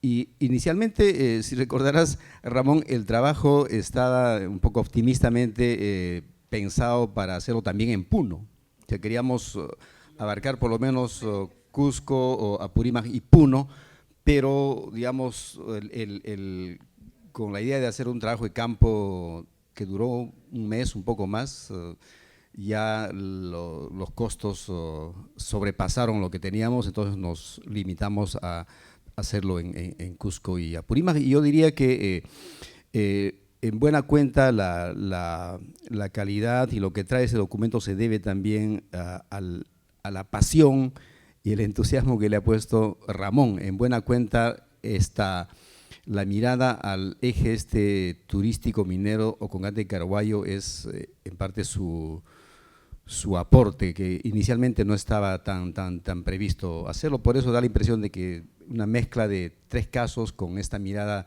un poco diferente, pero yo creo que al final suma. Entonces es el objetivo, y creo que el objetivo ha sido cumplido en el sentido de que es cierto que lo que la comunidad de influencia minera debe ser un tipo de varias que existen en todo el sur andino en este momento. Yo he conocido casos mucho más fuertes, más intensos, estando en territorios de concesiones de las Bambas u otras, pero están así trabajando muy fuertemente en la actividad minera, siempre llevando tierra mineralizada a la costa para su… Entonces, ahí debe ser un mundo igualmente muy heterogéneo, como heterogéneo deben ser las comunidades que se relacionan con el turismo. En este caso es un turismo que es una demanda turística que viene de pronto, diferente a las comunidades del Valle del Vilcanota, que están más largamente vinculadas al turismo. Debe ser un mundo heterogéneo, como es el tema agrario. De todos modos, nuestra idea era poner el foco en algunos casos para dar una mirada que ilustre de alguna manera lo que está pasando, y yo creo que el resultado es bien interesante. A mí particularmente me ha sorprendido encontrar ese dinamismo en los tres casos. Uno esperaría, digamos, del turismo siempre mueve, la minería igual, pero inclusive en la comunidad agraria es sorprendente, y siendo una comunidad muy metida en el fondo de la Apurímac, no son las cercanas al mercado. Y yo tiendo a entender que esta pregunta que aborda Ramón en el texto comparando la lenta modernización con la actual, que esta actual creo que en parte o en buena parte se explica por este ciclo de crecimiento económico fuerte del 2000 en adelante, yo diría principalmente. Eso ha activado, y más todas las inversiones en vías de comunicación, ha hecho que el mercado entre fuertemente al territorio. Entonces, sí, pues las instituciones comunales, tal vez medio dormidas durante tiempo, haciendo algunas funciones de acción colectiva, que sé, para cuidar la infraestructura de riego y algunas otras, de pronto, o con esta presencia de actores económicos al territorio, empiezan a jugar. Eso pasa en esta comunidad turística, ¿no? De pronto sale la comunidad, agarra toda su trayectoria de organización histórica y hasta ahora lo está consiguiendo. Entonces, creo que el principal activador es el mercado. Y la otra cosa que sí también nos pareció interesante es esta constatación de la ausencia de políticas públicas, porque el rol que está jugando la comunidad hoy en la gestión y defensa del territorio, diría, es importante. De hecho, una cosa que ya estamos haciendo actualmente, producto en parte de esta investigación, nos hemos embarcado con Bartolomé Las Casas en un proyecto, una tarea de validar, recogiendo la experiencia de esta institución, una manera de intervenir para modernizar los estatutos comunales de las comunidades campesinas, ¿no? Ese es un reto para hacerlo acorde a los tiempos de hoy, porque los que existen actualmente son las plantillas que se puso con la reforma agraria, ¿no? Y creo que hay avances y esa es una de las dimensiones en las que ya estamos trabajando. No me extiendo más. Gracias.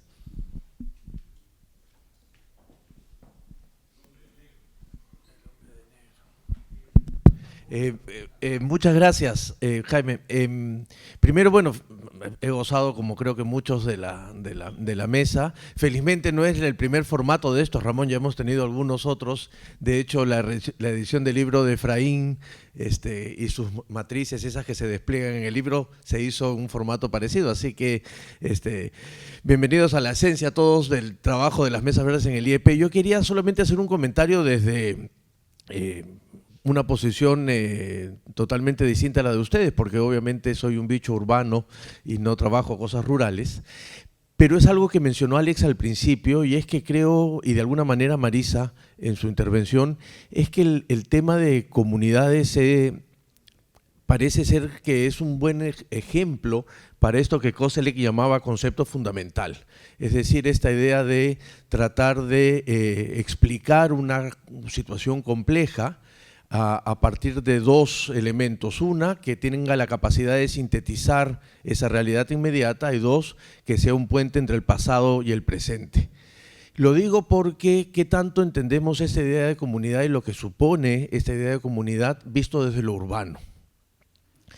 En un estudio que acabamos de terminar con jóvenes emprendedores en ATE Vitarte, una de las cosas que más nos llamó la atención era el cambio en las ideas que tenían estos jóvenes migrantes respecto de sus abuelos, en el que la idea colectiva o de comunidad no existía para ellos, producto de X cosas, pero que suponen entonces que hay, por un lado, una transformación efectiva en las comunidades que están impactando en esta transmisión de la idea colectiva frente a quienes están ahora en Lima y son migrantes y son jóvenes, y no son los migrantes de los 80 que estudió Jürgen, Norma, sino que son ahora otro tipo distinto, que provienen de algunos lugares parecidos, pero con una idea de colectivo distinta.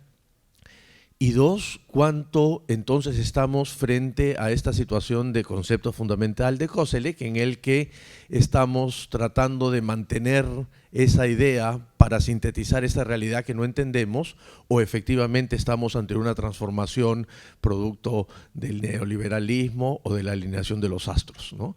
Eso.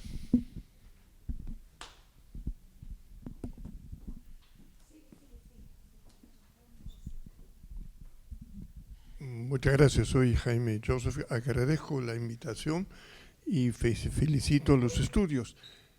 Lo que permite no haber leído los libros, entiendo que hay un doble enfoque en la comunidad, hacia la familia, hacia el individuo, hacia el o la agricultor, y la otra dimensión más hacia el territorio, hacia el sistema económico, el medio ambiente quizás, y el gobierno, la gestión de ese territorio.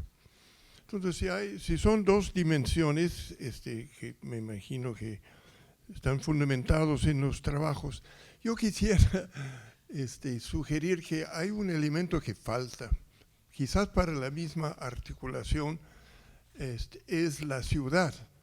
¿Cuál es el rol el cambiante rol de las ciudades para articular las comunidades, los miembros y la comunidad como tal con su territorio, con esas dimensiones?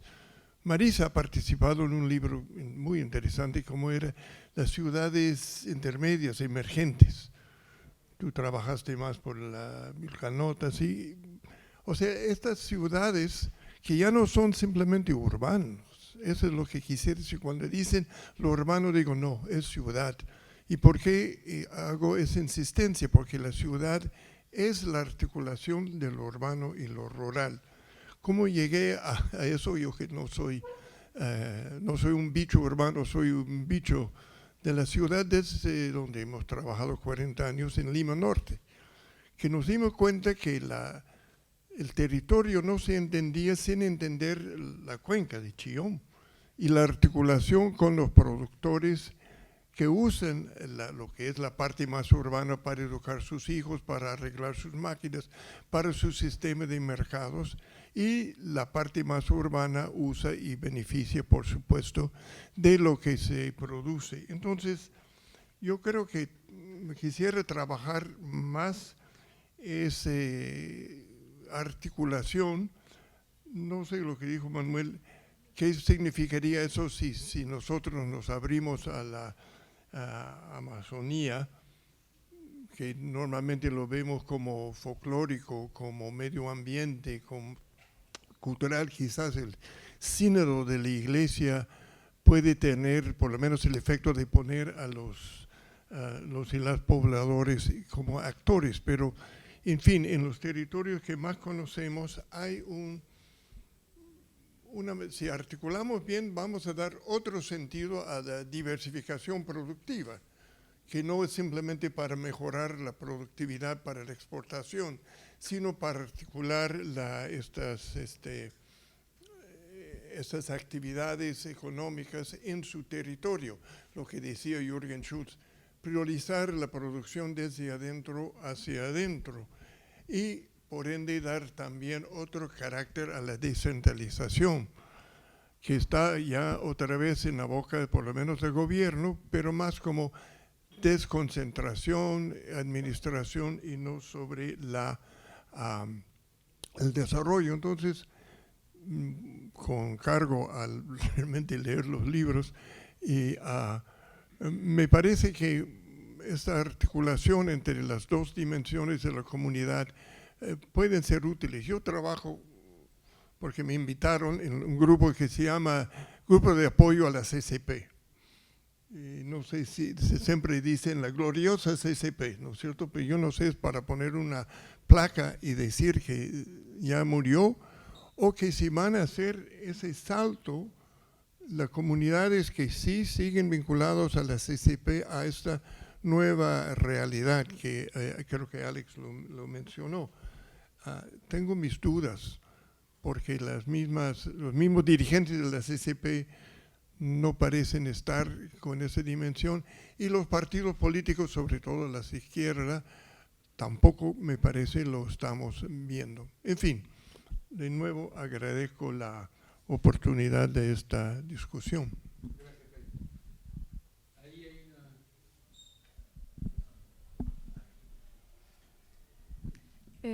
Gracias por las presentaciones, los comentarios. Quería preguntar, a raíz de lo que mencionó el profe, Manuel Glave, perdón, que ha sido mi profesor en algunos cursos. Él mencionaba la inexistencia de una política pública para el desarrollo comunal. Y aprovechando que están aquí los expertos, quería pedirles si pueden comentar sobre algunos puntos básicos que debería contener esta política pública para el desarrollo comunal. Gracias.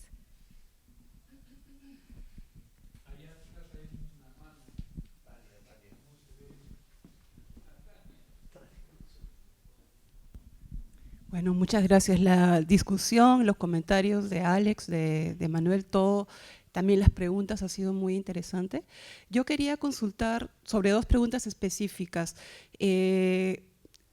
¿Cómo funcionan las comunidades que están o se encuentran asentadas en espacios periurbanos?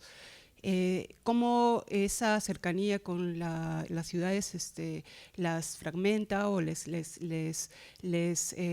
infunde unas lógicas sobre el poder, o como ha mencionado Ramón, sobre esta forma colectiva de autoridad, cómo se transforman? Sé que hay comunidades en espacios periurbanos, ¿qué tipo de caracterización se podría hacer? Y lo segundo tiene que ver con los patrones de asentamiento, ¿no? Muchas comunidades a raíz de la violencia política, por ejemplo en la región de Ayacucho, las provincias altas, la provincia alta la parte altina de Huanta, se han concentrado, ¿no? Se han concentrado y han sido comunidades muy tradicionales. Por ejemplo, Jaime debe conocer toda esta área de San José de Seque, toda la zona iquichana, y todas las comunidades que tuvieron que resistir a la violencia política se concentraron de una forma bien artificial, porque hubo esa estrategia para poder enfrentar a Sendero, y también era una estrategia de las Fuerzas Armadas. ¿Qué ha pasado con esas comunidades, ¿no? que en términos de su identidad comunal, son pequeños pueblos? Sabemos que esas comunidades ahora han sido municipalidades delegadas y ahora se han vuelto incluso distritos, ¿no? ¿Cómo esa distritalización o asentamiento los ha transformado? Esa es mi pregunta.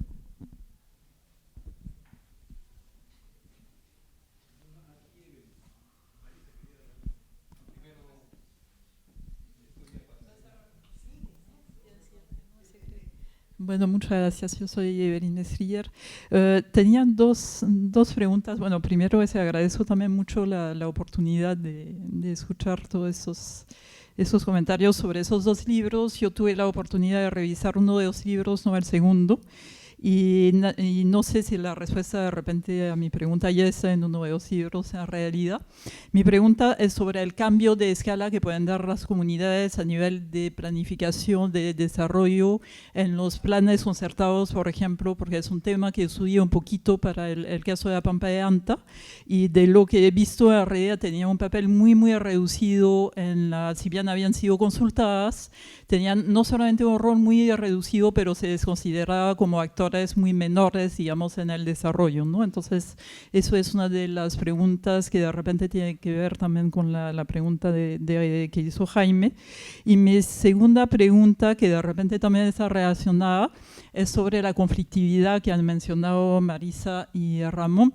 Me pregunto si esa conflictividad entre comunidades y dentro de la comunidad tiene algún papel específico y tiene que ver con la no posibilidad en algunos casos justamente de participar en arenas, digamos, en arenas de negociaciones a otra escala, y por lo tanto para poder tener una vida política, digamos, todo se concentra a ese nivel, y se han podido observar que cuando hay conflictos a nivel más regional, con una mina, con otros actores, de repente esa conflictividad disminuye o al contrario se aumenta.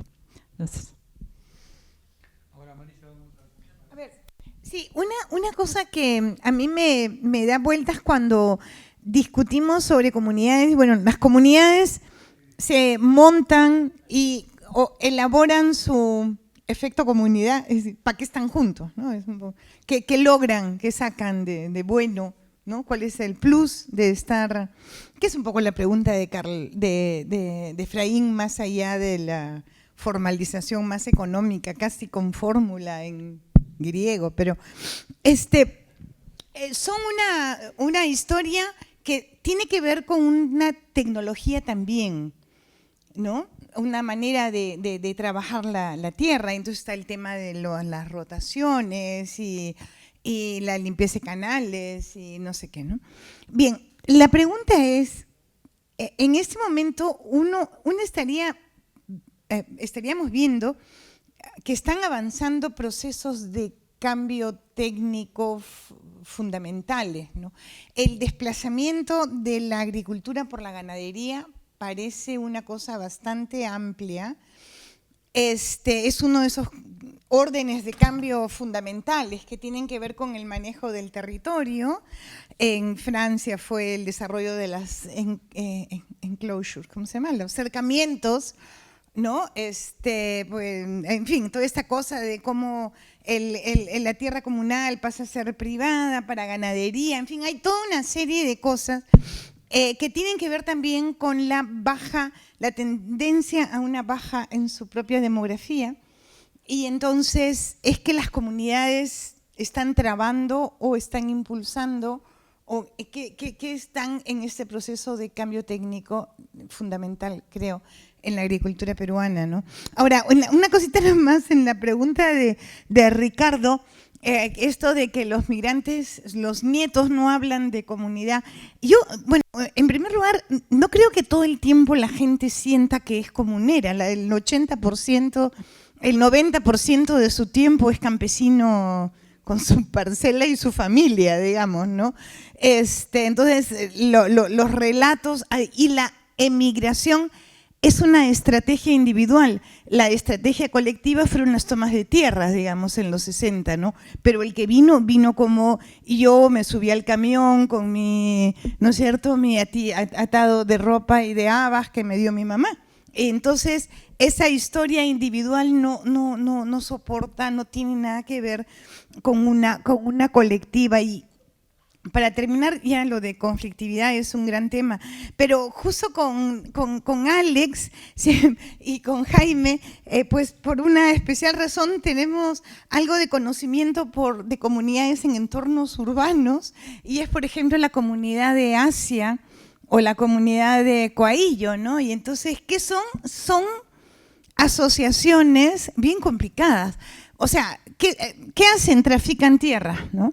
Hay tráfico de tierra, quienes trafican son los dirigentes, pero son los dirigentes que necesitan, y eso es una cosa que Alex no me creía, pero que eso lo veía en Asia, que tienen que tener alguna forma redistributiva, ¿no es cierto? Entonces, puede que se tiren la plata de la negociación con un club de Asia, pero algo de esto tiene que caer a los comuneros, porque si no ya no los eligen como dirigentes, ¿no? Entonces, incluso hay una parte de la comunidad de Asia, ya camino hacia Coaillo, en que hay un montón de como parcelitas y esteras caídas y palos, y es que me contaron los comuneros que habían dicho que los dirigentes estaban traficando con esas tierras.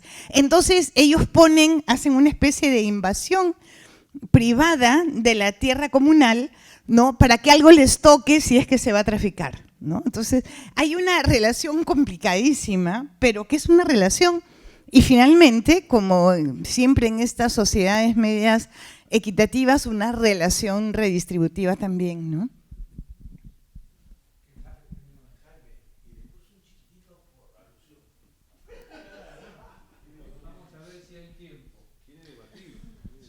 Sí, un tema respecto a varias de las cosas que estamos escuchando es empezar a pensar cuántos de estos procesos contemporáneos son procesos generales de la sociedad y cuántos son procesos comunales. Es una cosa que teníamos que empezar a pensar. Entonces, por ejemplo, en algunos textos a veces confundimos lo comunal con lo no comunal, ¿no? Porque todo, como es en la comunidad, creemos que es comunal, pero no. O sea, algunas cosas son comunales y otras cosas no son comunales, ¿no? Digamos, en un proceso de transformación social mucho más compleja. La comunidad es un referente, es un lugar de enunciación, es parte de la identidad, tiene que ver con la tierra, pero hay una serie de elementos que son comunales y hay cosas que tienen que ver con las familias de las comunidades. Entonces yo quería llamar la atención sobre algunos de estos procesos, ¿no? Y que están nada más en los textos, ¿no? Por ejemplo, un proceso interesante es el proceso, podríamos llamar, de densificación y ocupación de territorios comunales al interior, que incorpora la ocupación de terrenos de zonas altas, por ejemplo, para desarrollo ganadero, con desarrollo de complejísimos procesos de reapropiación y de desarrollo de nueva forma de propiedad por algunas familias de lo que antes era para todos, ahora es solamente para algunos, ¿no? Este proceso tiene que ver con densificación. En muchos sitios es la conquista de la tierra comunal por sus propios comuneros, ¿no? Que implica, por ejemplo, esta formación de nuevos caseríos y, por lo tanto, nuevos espacios de poder. Entonces, ahí el tema es ver cómo el colectivo responde. Entonces, en algunos casos responden, ahora los asocio y les doy autonomía, y en otros casos no pueden responder y se separan, ¿no? Y entonces hay un proceso de separación política dentro de la comunidad que tiene que ver con las fuerzas y la capacidad, vamos a decir así, de definir un nosotros, que puede cambiar, y eso va a definir cómo las comunidades, el proceso de fragmentación es impresionante. Muchas de las comunidades son justamente hijas y nietas, ¿no?, de otras comunidades por separación, pero es que antes la comunidad madre era más chiquita que cualquiera de las partes. Tiene que ver con un proceso de crecimiento demográfico, de más presión sobre los recursos y de más presión diferenciada. Otro tema asociado a este es el proceso de urbanización, que incorpora terrenos comunales para hacer ahora espacios de pueblos, ciudades, y que afecta tanto tierra comunal que se urbaniza al interior y que por lo tanto desarrolla núcleos urbanos con una presencia distinta, ¿no?, y formas distintas de gobierno, porque son centros poblados menores o son municipalidades algunos, y otros conflictos internos de poder, ¿no? Pero al mismo tiempo es un súper negocio, porque las comunidades dicen quién puede venir y quién no puede venir. Comuneros de comunidades vecinas piden establecer un lote en la mejor zona plana, y entonces por lo tanto tengo mecanismos por los cuales voy a admitir o no admitir a la comunidad a gente que ahora es residente. Y eso para no mencionar la cantidad de comunidades que trafican tierras alrededor de las ciudades, ¿no?, de las cuales Asia, Jicamarca y una cantidad impresionante de comunidades alrededor de Cusco, ¿no? Lo interesante es que en el proceso la ciudad se va comiendo las comunidades y las comunidades no desaparecen, ¿no?, sino que desarrolla un sentido de colectividad. Y tengo un estudiante haciendo una tesis sobre Suxhuancalle, una comunidad que ya está prácticamente toda dentro de Cusco, pero tienen faenas comunales, ¿no?, para limpieza, ordenamiento, espacios, una lógica de referencia a un colectivo que yo seguro que ni siquiera ellos tienen claro qué cosa es, ¿no? Pero digamos, todos esos procesos son parte justamente de lo interesante de la riqueza de este espacio comunal, o sea, más allá de elementos también de corrupción y otros temas que tienen que ver con, como coincido con Ramón, esa lógica de fortaleza del gobierno colectivo. Y ahí tiene que ver con el tema del conflicto. O sea, yo hace 20 años pensaba que la comunidad está en camino de desaparición, ¿no?, hasta que de pronto llegó el boom minero, ¿no?, y todo cambió de manera completamente distinta, y de pronto las comunidades se refuerzan, ¿no? Entonces, comunidades que hacen turnos para defenderse a la minería y establecen otra vez sectores y cuota comunal y obligaciones en trabajo, ¿no?, y recuerdan, ¿no?, el sentido del reconocimiento comunal de hace 100 años o más, ¿no?, y es justamente defender este patrimonio colectivo que además cada vez es más diverso. O sea, los recursos, lo que está debajo de lo colectivo, debajo de lo comunal, es cosas antiguas y cosas muy nuevas, ¿no?, y tiene que ver con estos otros procesos mayores.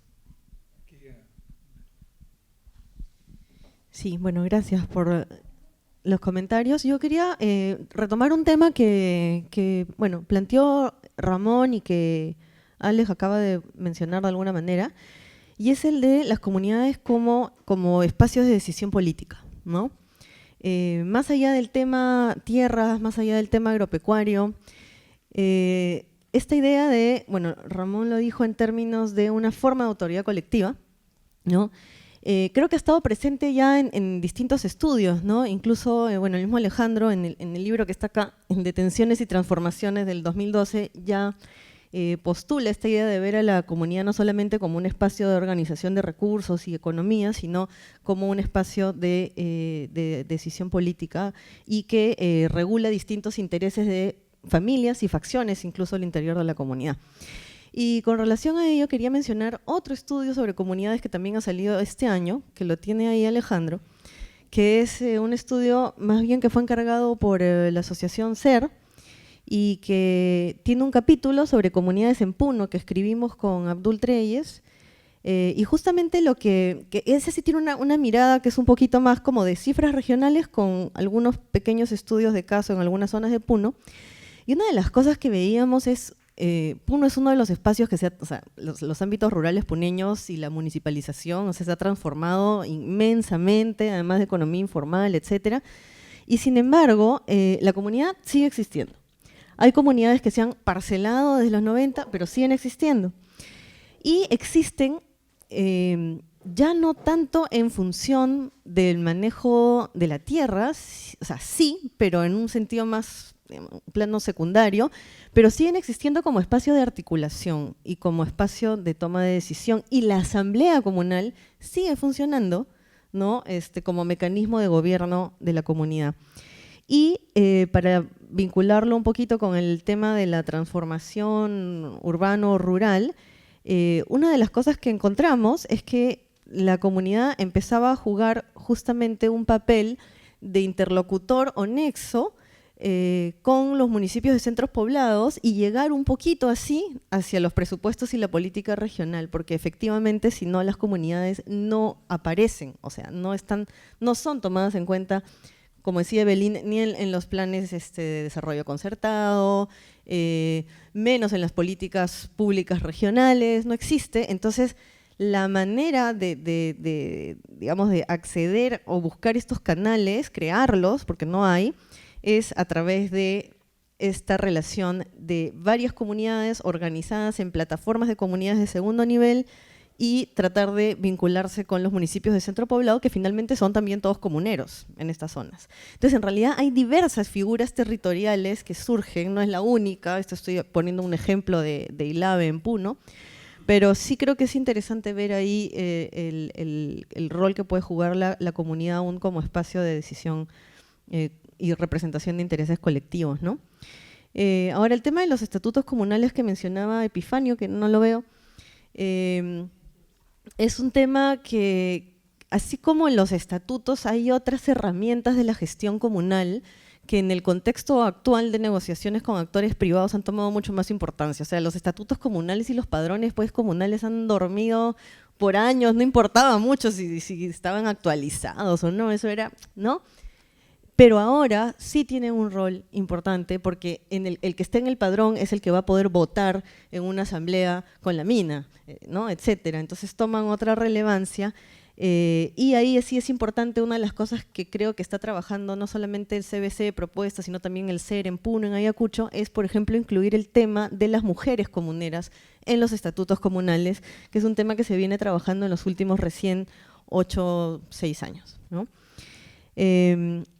Una cosita más sobre el tema de política pública. Es increíble, como decía Manuel, cómo en estas últimas 3 décadas, los 80 fueron el último momento en donde las comunidades fueron consideradas como un actor, digamos, de político y territorial, ¿no? Después aparecieron ya en el contexto de la conflictividad, con otra mirada desde el Estado, ¿no? Entonces, efectivamente, la política pública en el Perú no ha mirado a las comunidades ni los territorios como territorios comunales, y la única política donde más o menos aparece la comunidad y mal enfocada es el tema de titulación de tierras. O sea, es lo único que hay. Y consulta ya desde otra, efectivamente, desde otra mirada, porque ahí sí no es solo comunidad campesina, sino es toda la discusión de pueblos originarios, de indígenas, ya no vamos a entrar ahí, pero… Entonces, claro, solo titulación, pero titulación con un enfoque súper económico y más bien de no tanto rescatar el tema de territorios comunales colectivos, sino más bien de promoción de titulación individual de la propiedad de los predios de los comuneros, ¿no? Entonces, efectivamente, sí hay ahí como una especie de abandono así sistemático, y yo creo que lo interesante de los casos, como ilustra Ramón, es cómo en este proceso las comunidades buscan sus propias maneras de alguna manera, subirse a la dinámica, ¿no? Al tren. Y ya para terminar, si bien Ramón ha mencionado casos interesantes y han hablado de esta transformación, modernización y comunidades que se reafirman o resurgen en el contexto extractivo, también hay otras que no. O sea, también están los otros casos, ¿no? Y ahí sí deberíamos mirar, por ejemplo, nuevos procesos como Costa Norte, en donde hay comunidades muy antiguas, caso Catacaos, que frente a todo el tema de avance de tierras, tráfico y agroindustrias, sí se ven debilitadas y no logran con el aparato comunal montarse a estos procesos y sí se encuentran en, digamos, una trayectoria más hacia la fragmentación y el debilitamiento, ¿no? Ricardo, ahí ya está para responder un ratito nada más que le vas a contestar directamente. No, solo que capaz me expresé mal. No era que hagan, no aparecen la idea de comunidad ni siquiera aparece en la narrativa de estos. A lo que me refería era que a esta idea de colectivo, eso es lo que no está, ¿no es cierto?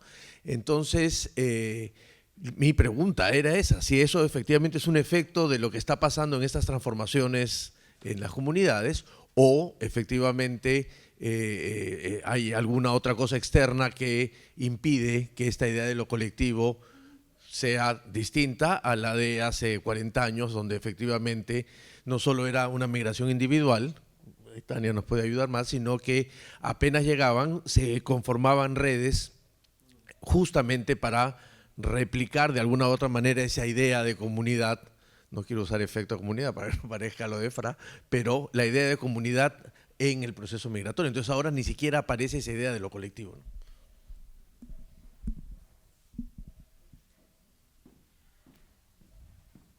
Yo creo que tenemos mucho tiempo para más preguntas porque quedan las inquietudes en el aire. Vamos a cerrar con Ramón. Solo destacar que ambos libros, más el libro sobre Puno y varios de los trabajos de Alex en estos años en su propio redescubrimiento de las comunidades, lo que muestran es un universo que es parte del mundo social, urbano-rural, ¿no es cierto?, peruano, que está allí y que necesitamos volver a conocer. Entonces, hay necesidad de hacer otra vez trabajos de terreno, no necesariamente etnografía clásica, pero trabajos de terreno. Esto avanza un poco eso. Pero luego otro tipo de abordaje sobre temas necesarios, y quería solamente acabar mencionando eso. Es urgente, por ejemplo, ahora, hacer una lectura de los resultados del Censo Nacional, que es el censo que por primera vez incorpora una batería de información sobre comunidades campesinas y nativas. Los dos anteriores estuvieron referidos solamente a comunidades nativas. Este incorpora por fin comunidades campesinas, pero hay que mirar eso urgentemente. Segundo, mirar urgentemente qué es el universo de las políticas públicas en relación a las comunidades. Digo en relación porque las políticas públicas comunales desaparecieron del Estado peruano. Lo que los libros muestran es que si bien hay una realidad sumamente dinámica y que existe, ¿no es cierto?, lo que no hay es una respuesta desde el Estado a los propios esfuerzos de toda esta gente que vive en términos comunales y que intenta construir democracia y ciudadanía, y no hay una respuesta en términos de política pública. Hay más bien una invisibilización de las comunidades como sujetos de sus propios derechos y su desarrollo. Entonces es urgente rastrear qué hay de políticas referidas a comunidades en el Perú, tanto a escala nacional como regional, ¿no? Eso conduce entonces a abrir nuevamente el debate más allá de la nostalgia que está saliendo en algunos otros lados. Hay un libro reciente de Francisco Ferreira sobre estudios de comunidades, en que más bien un grupo de excelentes académicos que hicieron estudios clásicos de comunidades en las décadas de los 60s y 70s vuelven a hacer una memoria de su propio trabajo, pero se quedan haciendo una nostalgia de comunidades que ya no existen como lo que fueron. Y entonces necesitamos volver a situar el tema en el aquí y en el ahora y para adelante. Gracias. Bien, bueno, quisiera agradecer a todos los presentes, queremos agradecer a todos los presentes, a los comentaristas, a Ale y a Manuel. Lamentar la ausencia de los amigos del CEPES, que son coeditores y que estaban acá además como abogados, tanto Laureano como Pedro, y no vinieron.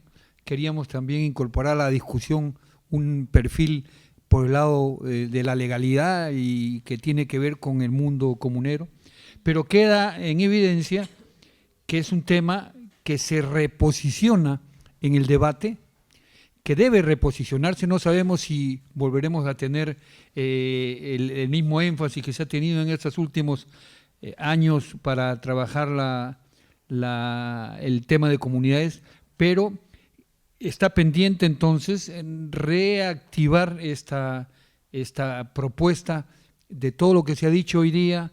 Hay varios derivados fundamentales, ¿no? Incluso nuestra discusión, lo preguntaron por allí, ¿qué hacemos como para incluir en las políticas públicas el tema de comunidades? ¿Qué hacemos para acercarnos a espacios donde podamos hacer un mínimo de trabajo que nos permite enriquecer nuestros conocimientos sobre la comunidad de hoy?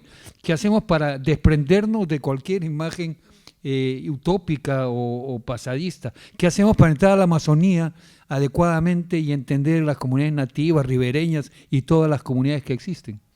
En fin, hay una agenda amplia y esperamos que el Instituto siga contribuyendo, el Grupo Propuesta también, a este debate. Muchísimas gracias por vuestra presencia.